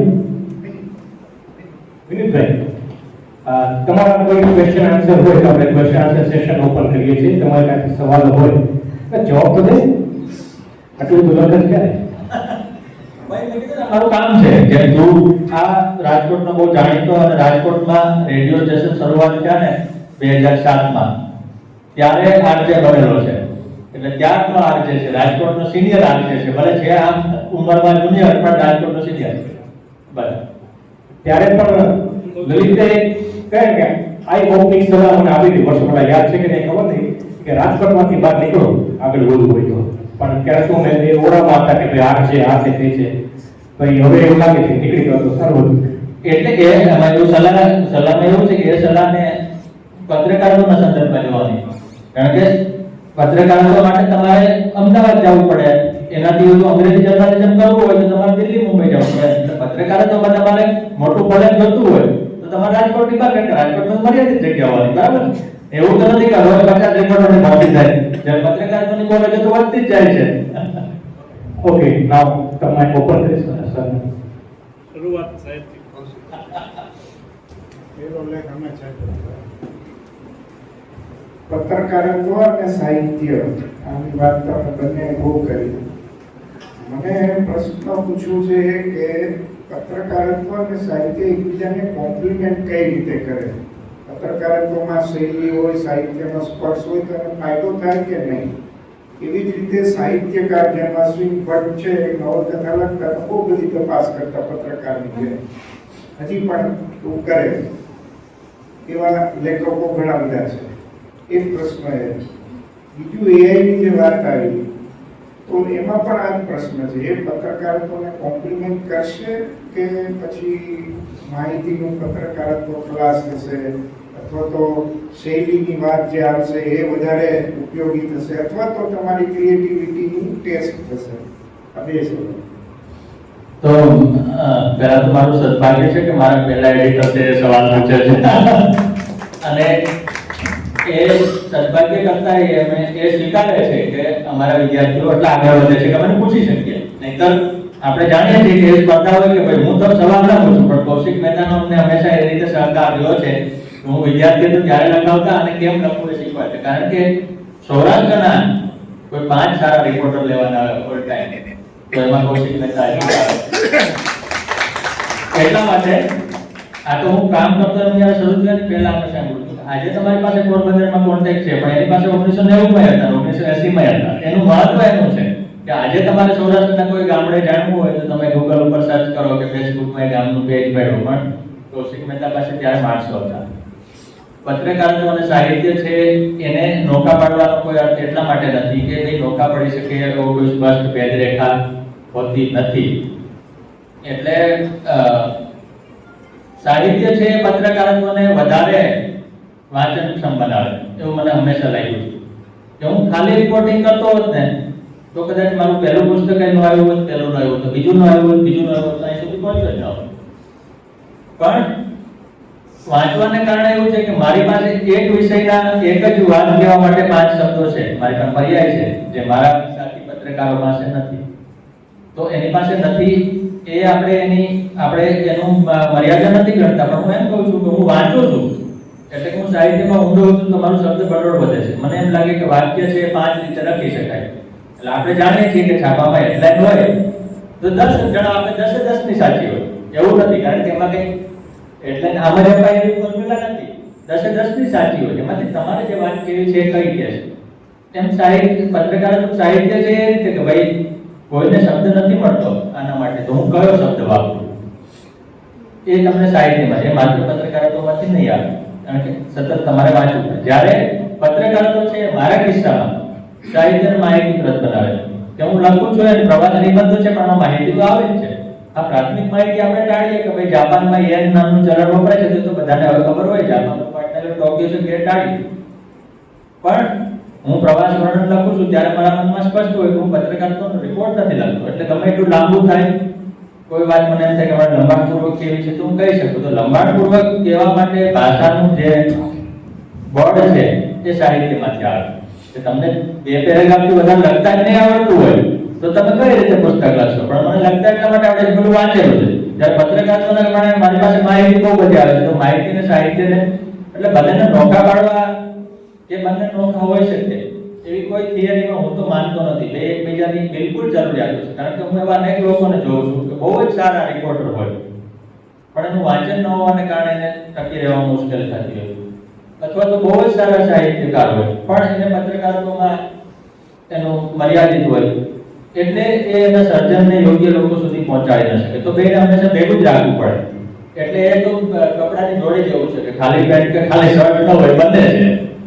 અચ્છા, બીજો સવાલ કે એઆઈ છે ને, દરેક ટેકનોલોજી મેં જે વાત કરી કે તમને ઉપયોગી જ થાય, પણ આપણે જે મોટા ભાગના લોકો શું કરે છે, ભારતમાં બે વર્ગ છે. આપણે સામાજિક ને જ્ઞાતિગત ને ગમે એટલા વર્ગો પાડી. એક વિડીયો બનાવે છે, વિડીયો જુએ છે. તમે જુઓ, કોઈ પણ માણસ મોટો ભાગનો સમય વિડીયો કે રીલ જોવામાં આપતો હોય છે. તો એઆઈ કે ટેકનોલોજી છે તમને એમાંથી પૈસા કમાવાની તક આપે કે ભાઈ તમે એવો વિડીયો બનાવો જે કોઈ નથી આપતું. તમે એઆઈ નો ઉપયોગ કેમ કરવો એ શીખવાના વિડીયો શરૂ કરો. ChatGPT આવ્યું તો એક માણસે શરૂઆતમાં શીખવાડીને $80 લાખ કમાણો અમેરિકામાં, કારણ કે નવું. હવે પત્રકારિતામાં ઉપયોગ ક્યાં આવે? હાઈકોર્ટનું કોઈ જજમેન્ટ આવે અથવા તો કોઈ પણ કોર્ટનું કે ભાઈ આ એક લાંબો કેસ ચાલતો હતો 50 વર્ષથી, એનું જજમેન્ટ આવ્યું. તો જજમેન્ટ હંમેશા કોર્ટનું તો લાંબુ જોઈએ, 500 પાનાનું, 1000 પાનાનું. હું એઆઈને આપું અને કહું કે 1000 શબ્દોમાં આનો સાર જોઈએ છે, તો મારે આખા જજમેન્ટમાંથી પસાર નથી થવાનું. એઆઈ મને 1000 શબ્દોમાં એનો સાર પડી જવાનો. એટલે હું વાંચી લઉં કે જજમેન્ટમાં શું છે, પછી હું ક્રોસ ચેક કરું કે એઆઈએ તો કીધું એને પૂછું, અથવા હું એને પૂછું. હું રાજકોટનો પત્રકાર હોઉં અને કોઈ ઇન્ટરનેશનલ રિપોર્ટ આવે કે દુનિયાના સૌથી સુંદર 500 શહેરોનો રિપોર્ટ આવ્યો. હવે મારે એમાં જાણવું છે રાજકોટ છે કે નહીં. રિપોર્ટ 500 પાનાનો. તો એઆઈને કહું કે રાજકોટનો ઉલ્લેખ આમ કરો, પાના નંબર મને શોધી આપો. એટલે તરત મને કહે છે કે 45 પાને છે, 67 પાને અથવા તો નથી. તો એઆઈ આ રીતે મને ઉપયોગી છે. ફોટા બનાવવામાં બહુ જ ઉપયોગી છે કે કોઈ સાહિત્યકારનો આપણી પાસે જૂનો ફોટો છે, જર્જરિત છે, સારો હાલતમાં એઆઈને કહ્યું કે આને સારો બનાવી આપો, તો બહુ સારો બનાવી આનું રેખાચિત્ર બનાવી આપો, તો રેખાચિત્ર બનાવી આપો. તો આ બધી જે સુવિધાઓ છે એ પત્રકારત્વને વધારે સરળ અને વધારે પાવરફુલ બનાવે છે. What about creativity? એટલે એમાં એવું છે કે હવે ક્રિએટિવિટીની કોઈ વ્યાખ્યા નથી. ધારો પત્રકારત્વના સંદર્ભમાં કહું તો હું અમારી મૂર્તિમાં કોઈ વાર્તા છપાય છે, એના માટે ચિત્ર બનાવવા ચિત્રકારને આપું કે ભાઈ 4 દિવસમાં જોઈએ, પણ 4 દિવસે ન આપે તો મારે એનો સહારો લેવો પડે. બીજું કે જે લોકો ક્રિએટિવ છે એ એઆઈનો ઉપયોગ પોતાનું કામ સરળ કરવા માટે કરવા જ માંડ્યા છે. કારણ કે બધા લોકો કરી નથી શકવાના. બધા લોકો જૂના ફોટાને સારા કરવા એમાં સમય જાય, એને પ્રોમ્પ્ટ આપતા આવડવું પડે, એઆઈને સૂચના આપતા શીખવું પડે. તો કેટલાય ચિત્રકારો શીખી ગયા છે કે ભાઈ અમે તમને ચિત્ર બનાવીએ અને કે અમે એઆઈની મદદથી બનાવીએ છીએ, આપણને કઈ વાંધો નથી, તમે ગમે એની મદદથી. કારણ કે અખબારમાં તો આપણે પ્રોડક્ટથી મતલબ છે કે ભાઈ તમે 6 વાગે તમારી સ્ટોરી ફાઇલ કરો, તમે એઆઈ પાસે લખાવો, તમે રિપોર્ટ ભાગમાં ઊભા પોતે લખો કે ગમે ત્યાં લખો, બરાબર છે. તો ધીમે ધીમે માણસ એમાં ક્રિએટિવિટી શીખતો જાય એટલે એનો ઉપયોગ સરળ થતો જાય. હવે કેટલાય એક અખબારમાં રોજના નાના મોટા 25 થી લઈને 200 સુધીના ફોટા વપરાય આવૃત્તિ પ્રમાણે. તો ચિત્રકાર કે ફોટોગ્રાફર બધામાં પહોંચી નથી વળવાનું. જ્યાં નથી પહોંચી વળવાનું ત્યાં એઆઈ છે કે મને 1905 નો કોઈ ફોટો મળે છે તો હું એમાં ચિત્રકારને શું કહું કે આ ફોટોમાં દેખાતું જ નથી, તો શું એઆઈ કદાચ સ્પષ્ટ કરી શકે. એટલે એની ક્રિએટિવિટીને શરૂઆતમાં આની થતી એવું લાગે, પણ જે લોકો એનો ઉપયોગ શરૂ કરી દેશે એમની ક્રિએટિવિટી પણ ચડવાશે. પણ છતાંય અત્યારે એ વિશે કોઈ નિર્ણાયક અભિપ્રાય આપવો એ ઉતાવળો ગણાય. પણ વાત એ છે કે તમે એમાંથી શીખી શકો. લલિતભાઈ અમારે સાહેબ અભ્યાસીભાઈ આવી ગયા રાજકોટ. વાંધો નથી બિલકુલ આજે પણ તમે આવો. કૌશિકભાઈ જે વાત કરી છે, કૌશિકભાઈ જે વાત કરી કે ક્રિએટિવિટી, હમણાં ચારુચંદ્રનો એક ઇન્ટરવ્યુ મેં જોયો, કદાચ આપી લીધો છે. એ ક્રિએટિવિટીની અંદર એટલે એટલે એમાં આ રીતે પ્રશ્ન પૂછાડો કે આ ક્રિએટિવિટી એટલે સર્જન આ AI આવે છે એમાં સર્જન ક્યાં સુધી ટકશે? એટલે જાવેદરે એમ કીધું કે જે છે એમાંથી આપશે, બીજું કોઈ નવું સર્જન તો એમાં થવાનું નથી.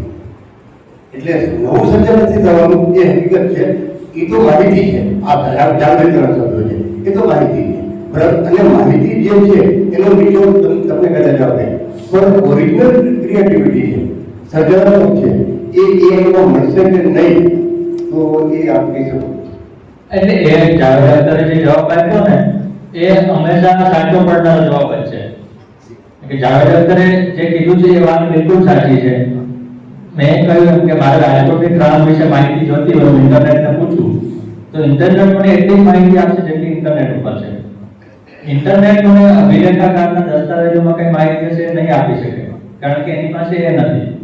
એટલે ઇન્ટરનેટ કે AI છે એની પાસે પોતાની વિચારવાની એટલી ક્ષમતા નથી. આપણે ભલે કહીએ કે વિચારે છે.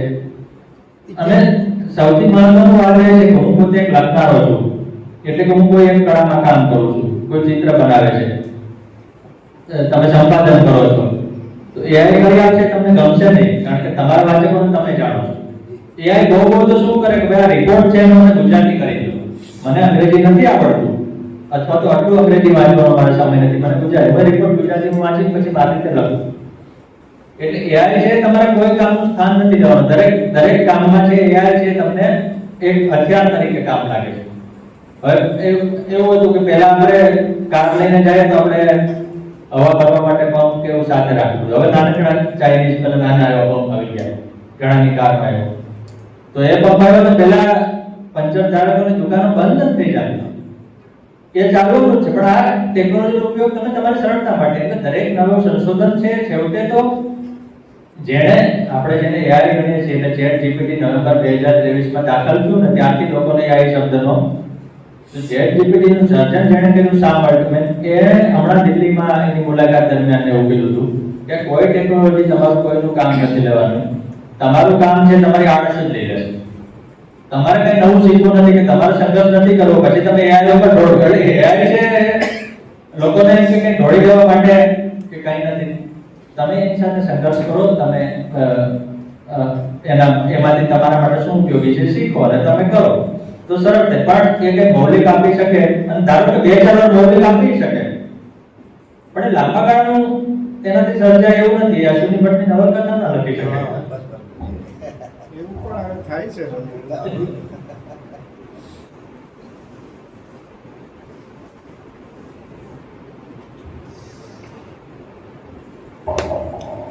નવીનદાસ સંઘવીજી ગુજરાતની પ્રજાને રઘુ પ્રજા તરીકે કદાચ એક વખત કીધેલું છે એવું મારી યાદદાર પ્રમાણે.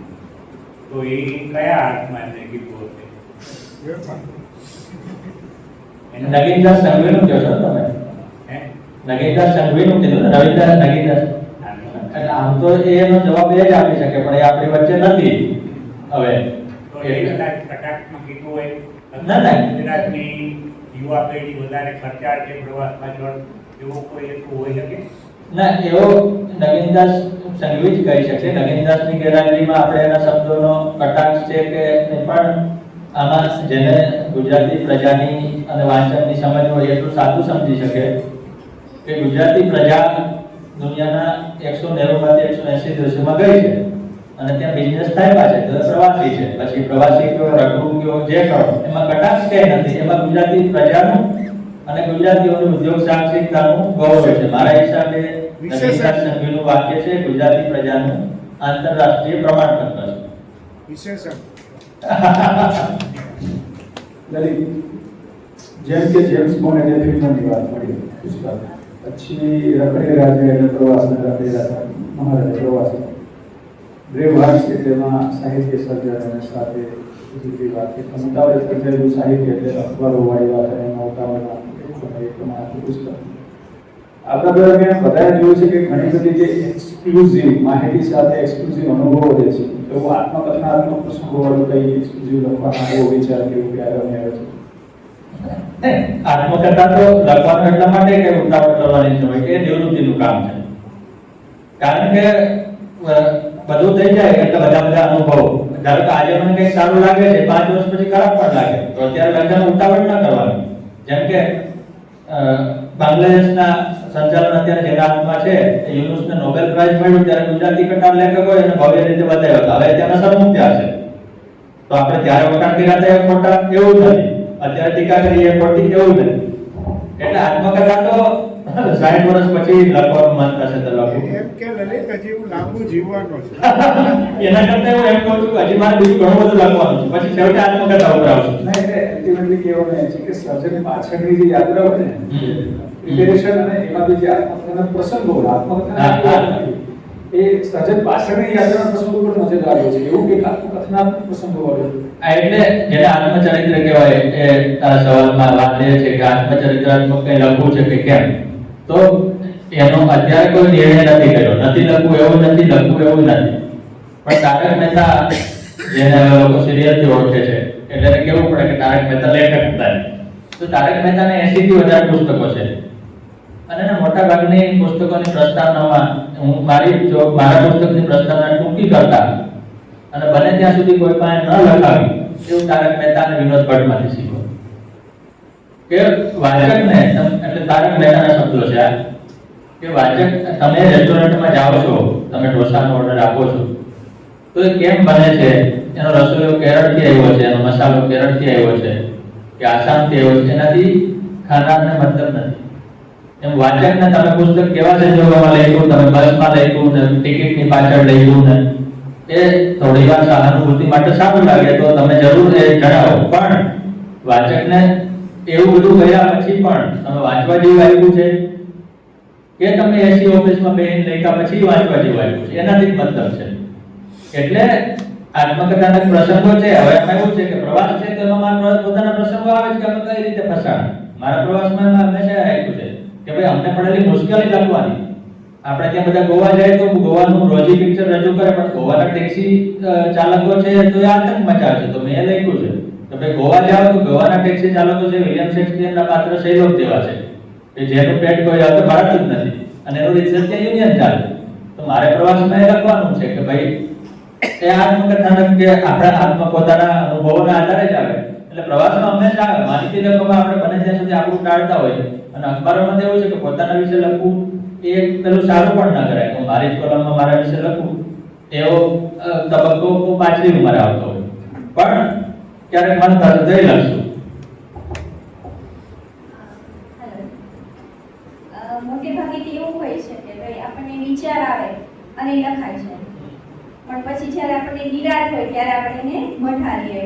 તો તમે કઈ રીતે કરો છો કે તમને વિચાર આવે તો તરત લખો છો અને એનું લખવા માટેનો કઈ સમય ફિક્સ છે કે ભાઈ સવારે મોર્નિંગમાં લખવું કે રાતે લખો છો કે ઈ લક્ઝરી કહેવાય લેખક.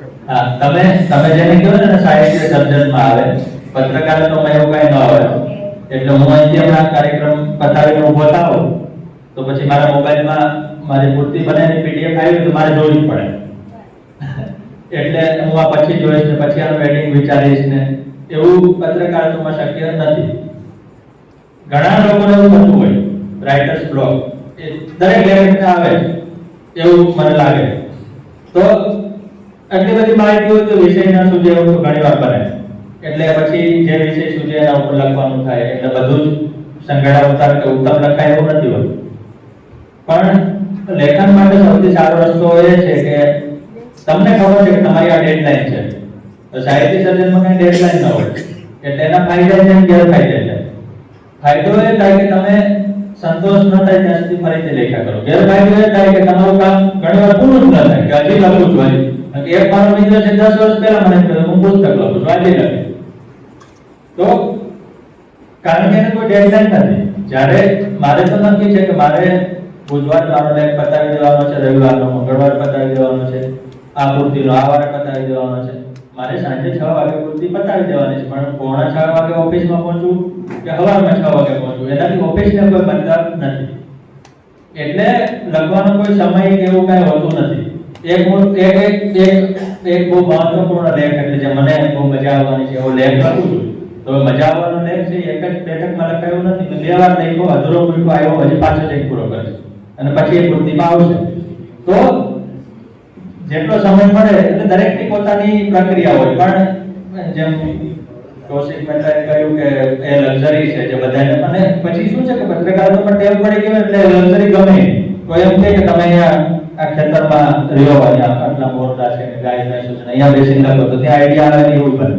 જે ઘોંઘાટમાં લખવા ટેવાયેલા હોય એટલે એ દરેક વ્યક્તિ અલગ અલગ હોઈ શકે, પણ લેખન સુધારવાનો સારો રસ્તો એ છે કે તમે લખી નાખો.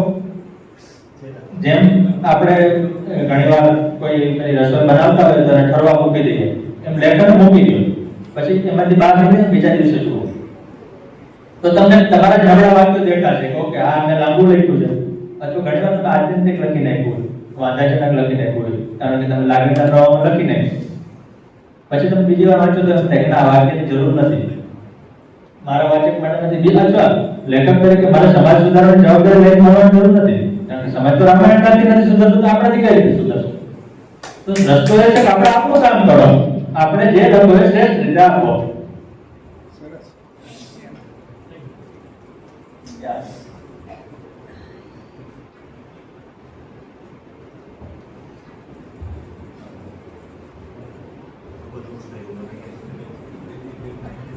નમસ્તે રવિભાઈ. નમસ્તે. તમે જે સંસ્થાનું નામ લીધું, ગમતી તમારી સંસ્થાઓ જેવી લાયકી સંસ્થા સાથે હું જોડાયેલો છું, સૌરાષ્ટ્ર યુનિવર્સિટી સાથે. વાહ.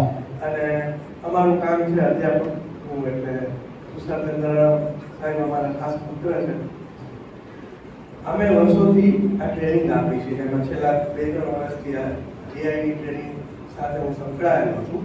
એટલે અધ્યાપકોને અમારે એવી ટ્રેનિંગ આપવાની હોય છે. એટલે એમાં પ્રાથમિક અમે એવી વાત કરીએ છીએ, કારણ કે આ વિષય સાથે સંકળાયેલું છે અને એઆઈની ખૂબ ચર્ચા થઈ, એટલે મને થયું કે લાવો તમારું એક, કારણ કે મારી દ્રષ્ટિએ એઆઈ એક પરસેપ્શન છે. અમે લોકો એવું જ માની છે કે AI is perception, one perception. એટલે અમે અધ્યાપકોને એવું શીખવાડીએ કે ભાઈ આપણી પાસે આ બનેલી ઘટના છે, એટલે એના ઉપરથી અમે એવું ઉદાહરણ કાઢ્યું છે કે ભાઈ કોઈ પણ અધ્યાપક છે એ એસેસમેન્ટ સાથે સંકળાયેલ છે, એટલે એને 3 વસ્તુનું અત્યારે જ્ઞાન હોવું જોઈએ. એને ડિસ્ક્રિમિનેશન પાવર હોય કે એક વિદ્યાર્થી છે કે બાળક છે એ કામ કરીને લાવ્યો તો એ બાળકે કરેલું છે, બાળકે ટેકનોલોજીની મદદથી કરેલું છે કે ટેકનોલોજીએ કરેલું છે. કારણ કે હવે એઆઈ એવી એક ટેકનોલોજી અત્યાર લગી નથી પણ હવે છે કે જે કરી આપે છે.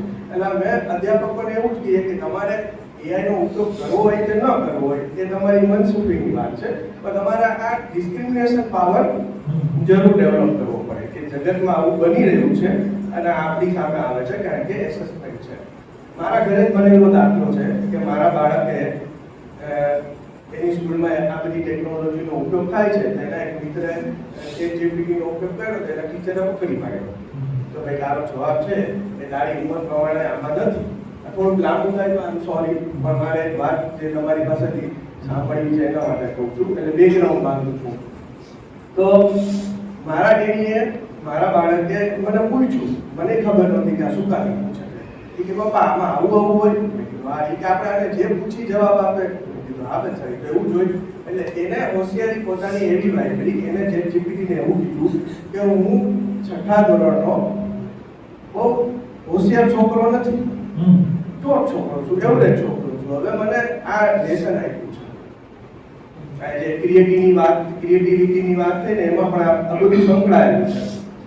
તો મને કોઈ એવી રીતે આ બનાવી દે કે જે મારા ટીચરને ખબર પડે નહીં. એટલે એને ટીચરની પ્રોફાઇલ આપી, પોતાની પ્રોફાઇલ આપી અને કર્યું અને એને કરાવ્યું અને સ્કૂલમાં ખબર પડી નહીં. જ્યારે પેરેન્ટ મીટિંગ થઈ ત્યારે એના ટીચર મને કે તમે તમારા બાળકનું ખોટું કરો છો, એ હોશિયાર છે, આવું બધું કરે છે. ત્યારે મેં એના ટીચરને સમજાવ્યું કે તમને ખબર પડી હતી કે ના. પછી ફોર્ચ્યુનેટલી એ સ્કૂલની અંદર મારો કહેવાનો આ કથા એટલા માટે કરી, પછી સ્કૂલમાં એઆઈ વાપરવાના નિયમોની પોલિસી બનાવતા. એટલે હવે આ ઉતાવળે સર્જાયેલું સાહિત્ય છે, પણ ઘણા બધા અખબારોમાં ઘણી બધી જગ્યાએ વાંચીએ છીએ ત્યારે આપણને ચોખ્ખું મારા જેવા માણસને દેખાય છે કે આમાં એઆઈ નો ઘણી જગ્યાએ બહુ જ જગ્યાએ ઉપયોગ છે, લખાણમાં બી છે. અને એઆઈ એવા શબ્દોનો પ્રયોગ કરે છે કે જે વાપરતા એને ખબર પડે કે આ શબ્દનો કોઈ મતલબ જ નથી, કારણ કે આ હેલ્યુસિનેશન છે, આવો કોઈ શબ્દ અવેલેબલ જ નથી. અને આવું ઘણી બધી જગ્યાએ છે. તો તમે પૂર્તિના સંપાદક છો, તો અખબાર જગતની અંદર હું પણ અખબારમાં લખું છું, એટલે હું અધર સાઈડ છું, તો એવું ક્યાંય ખરું એવી કોઈ ચર્ચા કે એવું કે આમાં કઈ પોલિટિક્સ છે હોવો જોઈએ? કારણ કે સોશિયલ મીડિયામાં લોકો ભરી લખે છે.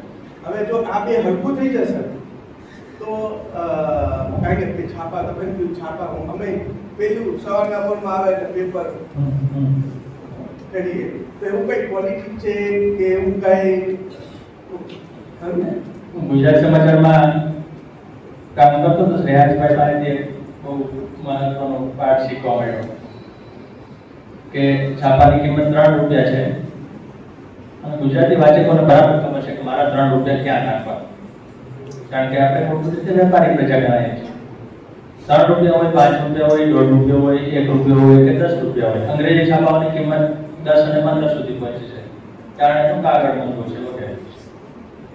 પણ તમે કંઈ પણ વસ્તુ ખરીદી છો તો તમને ખબર છે કે તમે ક્યાં પૈસા નાખો. એટલે તમારી વાત સાચી છે કે AI નો ઉપયોગ કરીને બહુ બધા અખબારો, મેગેઝીનો નીકળવા માંડ્યા છે, પણ એનું લાંબુ ભવિષ્ય નહીં થાય એ પણ એટલું જ નક્કી છે.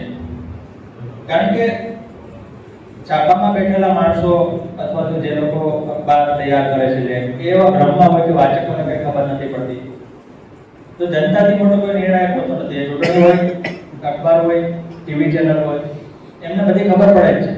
અમે વાચકોને સંવાદ એટલા માટે જ કરીએ છીએ કે અમને કંઈ ખબર પડે છે એવા ભ્રમમાં રહેવાની જરૂર નથી, વાચકો પાસેથી ઘણું મળે. એટલે આ ChatGPT થી કોપી તૈયાર થાય, 1 દિવસ હાલે, 2 દિવસ હાલે, 5 દિવસ હાલે. હવે એવું થયું કે YouTube નિયમ બનાવ્યો લેટેસ્ટ. આ તમે જે વાત કરી એ શબ્દોની વાત છે. આપણે વિડીયોમાં જેમાં નિયમ બનાવ્યો કે તમારા વિડીયોમાં AI નો 1 થી વધુ ઉપયોગ કર્યો હશે તો એને અમે નહીં ચલાવીએ. એટલે જે લોકો AI થી બધા નીકળી પડ્યા હતા એ બધાની દુકાન બંધ થઈ ગઈ અથવા થઈ જશે.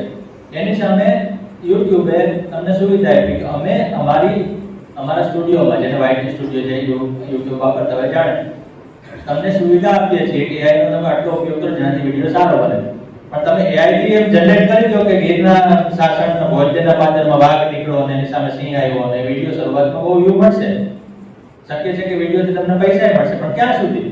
કારણ કે આપણને તો ખબર છે કે વાઘ ત્યાં રહેવાનો નથી, આપણને આજે ખબર નથી તો કાલે પડશે, કાલે નહીં તો 2 દિવસ પછી પડશે. એટલે લોકોને લાંબો સમય મૂળક ન બનાવી શકે. આમાં બીજો ફાયદો એ છે જે મને તો બહુ ઉપયોગી લાગે કે AI કે શોર્ટકટ થી કામ કરનારા લોકો છે એના કારણે અમને બહુ ફાયદો છે, જેને ખરેખર કામ કરવું છે. કારણ કે થોડોક સમય તમે સ્પર્ધામાં કદાચ ન રહ્યો પણ લાંબે ગાળે તમારું મૂલ્ય થવાનું છે. એટલે હું પત્રકારત્વમાં 15 વર્ષથી છું, પછી મારા કાર્યક્રમો થાય છે. મને પહેલા જ વર્ષે કાર્યક્રમો અને પુસ્તકો વેચવા માટે એવું ન બને, કારણ કે લોકોને ખબર પડે છે. તો ધીમે ધીમે તમારું કંઈ પણ હોય, તમારો વેપાર હોય, તમારું અધ્યાપન કાર્ય હોય, તમારો અખબાર હોય, ચેનલ, એ સેટ થતા સમય લાગે. AI તમને રાતોરાત કરી દે તો કોઈ મહેનતનું મૂલ્ય જ નથી રહેતું. તો રાતોરાત થોડો સમય ચાલશે. હવે થોડાક સમય પછી સરકારે નિયમ કરશે કે ભાઈ AI થી છપાયેલું છે, AI થી લખાયેલું છે એ ચેક કરવાના રસ્તા. કારણ કે AI માં તો કોડિંગનો, જે ટેકનોલોજીના કોડિંગનો ઉપયોગ કરવાનો છે તો કોડ ઉપર જ કંટ્રોલ કરશે. ધારો કે એટલે અમે એનો કઈ રીતે ઉપયોગ કરીએ છીએ? સ્મોલ SEO ટૂલ નામની એક વેબસાઈટ છે.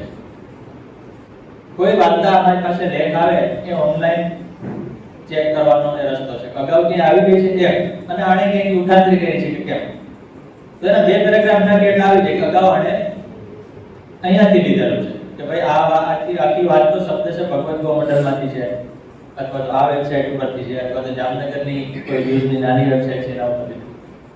તો સ્મોલ SEO ટૂલ છે, તમને પેરેગ્રાફ ચેક કરીને એમ કે આ 100% યુનિક છે, આ 94% યુનિક છે, આ 100% કોપી છે અને બાજુમાં સાઈડ આપે ક્યાંથી લીધેલું છે. તો આ બધું AI માં આવવાનું. એટલે અત્યારે શું છે કે લોકોને AI નો ફાયદો AI થી શોર્ટકટ થાય છે અને એનો ભય દેખાય છે. એવું નથી. જેમાં સત્વ નથી એ લાંબે ગાળે લખવાનું નથી. પછી અધ્યાપન કાર્ય હોય AI ની મદદથી થતું તો એ લાંબે ગાળે. હવે જો AI ની મદદથી લેસન ચેક કરવાનું તો પછી કોલેજો, યુનિવર્સિટીઓ સરકારી વિચાર છે ને કે અમે 8મું પગાર પણ શું કામ જાય. લલિતભાઈ, મારો સવાલ એ છે 1975માં સત્યોતમ યુનિવર્સિટી આવી અને રામનાથ ગોયંકાએ તંત્રી પણ પૂરું.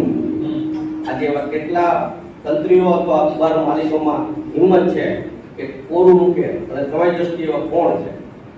કારણ કે ક્યારેક મેં 2 દિવસ પહેલા છાપું વાંચ્યું આવ્યું કે વડાપ્રધાને કીધું કે ઘૂસણખોરોને વિપક્ષ બચાવે છે. એને એક હું તો કોઈ પક્ષમાં નથી, હું કોઈ પક્ષમાં નથી, છતાં મારું મને થયું એક ટાઈમ એ જેમ કહેતા હતા કે આપણી પાસે બધું પોલીસ સરકાર પાસે છે, આ છે બોર્ડર સિક્યુરિટી, આ બધું તો ઘૂસણખોરો કરે છે. તો એને કે વિપક્ષ બચાવે, વિપક્ષ તો કઈ તાકાત છે બચાવે? જ્યુડિશરી તો કાયદો તમે જ બનાવ્યા છે. તો આજે રામનાથ ગોયલ જેવા તંત્રીઓ માલિકો કોણ છે તમારી દ્રષ્ટિએ? કારણ કે આ બધી વાત તો આપણે થઈ પત્રકાર રીતે હું તમને પૂછું. તો એમાં એવું છે કે દેશમાં તો સંખ્યાબંધ અખબારો નીકળે છે. અમને ઇન્ડિયન એક્સપ્રેસમાં એક વખતે જઈને ભાષણ આપીએ. ના એટલે એ જ કહું છું કે તમારા સવાલનો બિલકુલ જવાબ ન હોય, કારણ કે આ MCQ પ્રકારનો પ્રશ્ન નથી કે રાજકોટના મેયર કોણ છે તો 4 માંથી એક જ નામ સિલેક્ટ કરવાનું. તમારા સવાલના જવાબમાં પહેલા મારે એમ કહેવું પડે કે રામનાથ ગોયલકા મહાન મંત્રી હતા એવું મને લાગે છે. એકવાર ધારો કે મને ન લાગતું હોય કે એને તંત્રીબાનું કોરું મૂક્યું તો એનો મારા માટે મહત્વ જ નથી.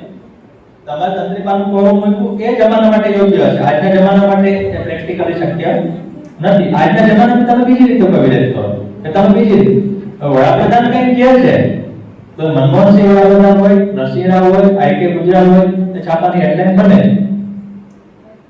અમે 2014માં કલકત્તા ગયા તો ત્યાં ટેલિગ્રામ છે, એણે સમાચાર મમતા બેનર્જી ત્યારે પણ મુખ્યમંત્રી હતા એના વિરુદ્ધ હતા અને મેં શરૂઆતમાં લખ્યું હતું કે બાળકો ન વાંચે, કારણ કે મમતા બેનર્જી જે ભાષા બોલ્યા છે એ અમે લખી છે. એટલે પત્રકારોમાં અમને એમ પણ ભણાવવામાં આવ્યું હતું કે જે બન્યું એ તમારે લખવાનું. આપણે ત્યાં એવું છે કે દુષ્કર્મની ઘટના થાય એ લખીએ તો વાંધો પડે, પણ દુષ્કર્મ થાય એની સામે વાંધો નથી પડતો. બરાબર છે? તો વાત એ છે કે છાપાએ શું કરવાનું, જે બને છે લખવાનું કોઈ પણ સમાચાર માધ્યમે કે નહીં લખવાનું. પછી તમારો સવાલ આવે બીજો કે તટસ્થતા, કે તો તટસ્થતા છે સંપૂર્ણપણે ભ્રામક ખ્યાલ છે. દુનિયામાં ક્યાંય તટસ્થતા જેવું કઈ હોતું નથી. હું પોતે કોઈ તટસ્થ છું એવું ક્યારેય નથી કહેતો, મને કોઈ તટસ્થ માણસ મળ્યો નથી. તટસ્થતા એક જ જગ્યાએ ડિક્શનરીમાં શબ્દ. તો દરેક અખબાર ચેનલનો પોતાનો એક જોક હોય ને કંઈ ખોટું નથી. ધારો કે રાજેન્દ્ર પ્રસાદ રાષ્ટ્રપતિ હતા તો સોમનાથના ભક્ત મટી નથી જતા. હવે નરેન્દ્ર મોદી એનું કામ છે એ કરવાનું, છાપાનું કામ છે ને વાજબી રીતે છાપવાનું. સામે પક્ષે રાહુલ ગાંધી કે વિપક્ષ કે મલ્લિકાર્જુન ખડગે કે બંગાળ હતો ત્યાંનો વિપક્ષ એ બને તો એ પણ લખે. તમારા સવાલનો મૂળ ભાગ કે આજે ક્યાં એવા તંત્રીઓ કરે તેવા કોઈ વ્યક્તિગત નામ એટલા માટે આપવા આગ્રહ છે કે સંખ્યાબંધ છાપાઓ ચાલતા હોય, દરેક પોતાની રીતે વિરોધ કરતા. અને કેટલાકમાં આપણે જોઈએ છે કે સરકારની દરેક વાતનો વિરોધ જ હોય, કેટલાકમાં સરકારની દરેક વાતના વખાણ જ હોય. તો આ બધું થોડા સમય માટે આવે છે, હવે તો વાચકોને ખબર પડે છે. કારણ કે તમે એક જાગૃત વાચક છો એટલે તમે સમાચારમાં પારખી શકો કે ઓકે આ અખબાર છે આ તરફ જાય છે, એટલે ધીમે ધીમે તમે એનાથી વિમુખ થતા જાઓ. કોઈ પણ છે એ બધા પક્ષોને જાળવવા વગર ટકી ન શકે. એટલે આજે એવા તંત્રીઓ હોવાની જરૂર કરતા મૂળ વાત છે કે સમાચારને નિષ્ઠાપૂર્વક રજૂ કરવા. રામનાથ ગોયલકાએ કહ્યું હતું એ સારું કે ખરાબ એ જમાના પ્રમાણે યોગ્ય હોય છે કે આજે રામનાથ ગોયલકા હોય તો પોતે એવો નિર્ણય ના લે. તમે કીધું એના ઇન્ડિયન પાસે વડાપ્રધાનને બોલાવ્યા તો એને વડાપ્રધાનને બોલાવ્યા સારા ગણવા કે ખરાબ ગણવા એ આપણે નક્કી કરતા પહેલા એક સરળ જણાને પૂછો કે તમે શું વિચારીને બોલાવ્યા અને એને બોલાવવાથી એ ખરાબ થઈ જાય છે કે કેમ. એવું તો નથી કે ઇન્ડિયન એક્સપ્રેસે બીજા દિવસે કે કોઈ પણ છાપાએ વડાપ્રધાનને કે ઇવન મેયરને પણ બોલાવ્યા પછી એના વિરુદ્ધ લખવાનું બંધ કરી દીધું. એના વિરુદ્ધ લખવું એટલે વ્યક્તિગત રીતે હાનિ પહોંચાડવા નથી, પણ કૌભાંડમાં નામ આવે ને FIR-માં નામ આવે તો છુપાવવાની જરૂર છે.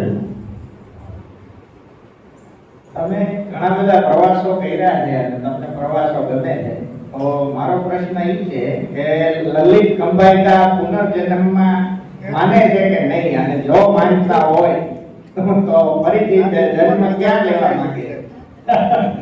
ના, એવું બધું વિચારવાનો મને આ બહુ સમય મળ્યો નથી, એટલે અત્યારે તો હું પુનર્જન્મમાં માનું છું કે નથી માનતો એનો કોઈ મારી પાસે સ્પષ્ટ જવાબ નથી. એવું કંઈ થશે અને લાગે કે આવું હશે તો હવે જોઈશું, પણ અત્યારે મારી પાસે કોઈ જવાબ નથી એટલે હું પુનર્જન્મમાં પાછો ક્યાં આવું એ પણ કહી ન શકું. આપણી વાળા છેલ્લી 2 મિનિટ છે. છેલ્લા 2 સવાલ લઈ લો. પુનિતભાઈ, આપ વ્યવસાય પત્રકાર છો, પણ મારો ઓબ્ઝર્વેશન એવું છે કે આપ પત્રકાર કરતા સાહિત્ય શૈલી વધુ છો, તો એ બાબતમાં આપ શું કહેશો? તમારું ઓબ્ઝર્વેશન છે, તમારું પ્રમાણપત્ર છે, એને હું સ્વીકારું છું, હું એનો વિરોધ નથી કરતો, પણ સાહિત્યવાળા નથી સ્વીકારતા. અને એની અમે ચિંતા નથી કરતા એટલા માટે કે ઉતાવળે સર્જાયેલું સાહિત્ય છે, એમાં કટાક્ષ પણ છે કે સાહિત્યકારો નથી ગણતા, ઉતાવળે ગણે તો હું પોતે જ ઉતાવળે ગણી લઉં છું. પણ પછી મારા પ્રકાશકે મને કીધું કે મેં કીધું કે હું રાજકોટ જાઉં છું, મારી ચોપડીઓ લઈ જાવી તો 5 જ વૈધી છે, તો તમે વેચો ભાઈ, આપણે ફરીથી છાપીશું. એટલે મને ટેકનોલોજીમાં એટલો જ રસ પડે. ઇલોન મસ્ક વિશે વાત કરવાની હોય તો હું કરું છું, મને પ્રવાસમાં રસ પડે, મને ગીરના નેસડામાં એટલો જ રસ પડે છે, મને સાહિત્યમાં રસ પડે. પણ એવું છે કે સાહિત્યમાં એવું કહેવાય છે કે તમે લેખનનો પ્રકાર પસંદ કરો, એની સાથે સાથે લેખનનો પ્રકાર પણ તમને પસંદ કરતો કે આની પાસે મારે કવિતા લખાવી છે. એટલે રમેશ પારેખે ઘણું બધું લખ્યું, પણ આપણને કવિ તરીકે વધારે યાદ છે. બાકી તો પત્રકાર તરીકે બાળ વાર્તાઓ જ લખી, પણ યાદ કે ભાઈ મેળો ભરે એટલે મનપાંચમનો મેળો જ આવે તરત. તો સર્જનનું સ્વરૂપ છે એ પણ સર્જકને પસંદ કરતું, કારણ કે એ સર્જનાત્મક ક્રિયા છે છેવટે. એટલે એમાં એવું. પણ તમે કીધું કે સાહિત્યિક આશો તો એમ પાસે મને એનો કાંઈ વાંધો નથી. કોઈ વાંધાજનક વિશેષણ ના આવે ત્યાં સુધી આપણે બધું મંજૂર છે. તમારે ક્યારે એવું બનેલું છે કે તમારો લેખનો ક્યારે વિરોધ થયો હોય? હા, એટલે આમે એવું છે કે મારા લેખનો સામાજિક વિરોધ થાય એવું બધું બનતું નથી, કારણ કે હું એવા કોઈ ભ્રમમાં નથી કે આપણા લેખથી સામાજિક ક્રાંતિ થશે. કારણ કે અમે પત્રકારત્વનો ઇતિહાસ ભણ્યા ને, તો એમાં જર્નલિઝમમાં એ ખબર પડી કે આઝાદી સમયે અને આઝાદીના સંઘર્ષમાં અખબાર એટલા માટે શરૂ કરવા કે લોકો સુધી પહોંચવાનો એકમાત્ર રસ્તો હતો. એટલે જવાહરલાલ નહેરુનું અખબાર હતું, ગાંધીજીનું હતું, ટિળકનું હતું, બધાના અખબારો હતા, કારણ કે લોકો સુધી પોતાની વાત કેમ પહોંચાડી. પછી આઝાદી પછી ધીમે ધીમે અખબારો, તો હવે અખબારો છે લોકસેવકો છે, એના બદલે એક પ્રકારનું બિઝનેસ છે. એમાં લોકસેવા તો સમાયેલી છે, પણ માત્ર લોકસેવા છે એવું કોઈ કહેતું હોય તો એ જરા વધારે પડતું. હવે એક પ્રકારનો બિઝનેસ છે.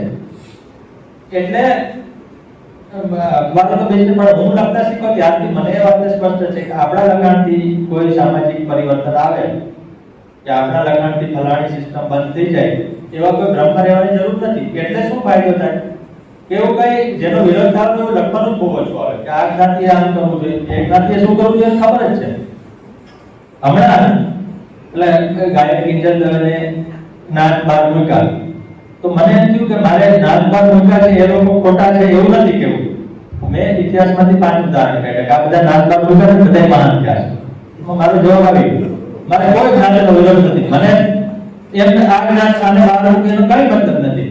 ગાંધીજી નાત બાર મૂક્યા શું થયું, મોહનજી રોદને નાત બાર મૂક્યા શું થયું, નાત બાર મૂકનાર કોઈને યાદ નથી, જેને મૂકાયા એ ઇતિહાસમાં નામ છે.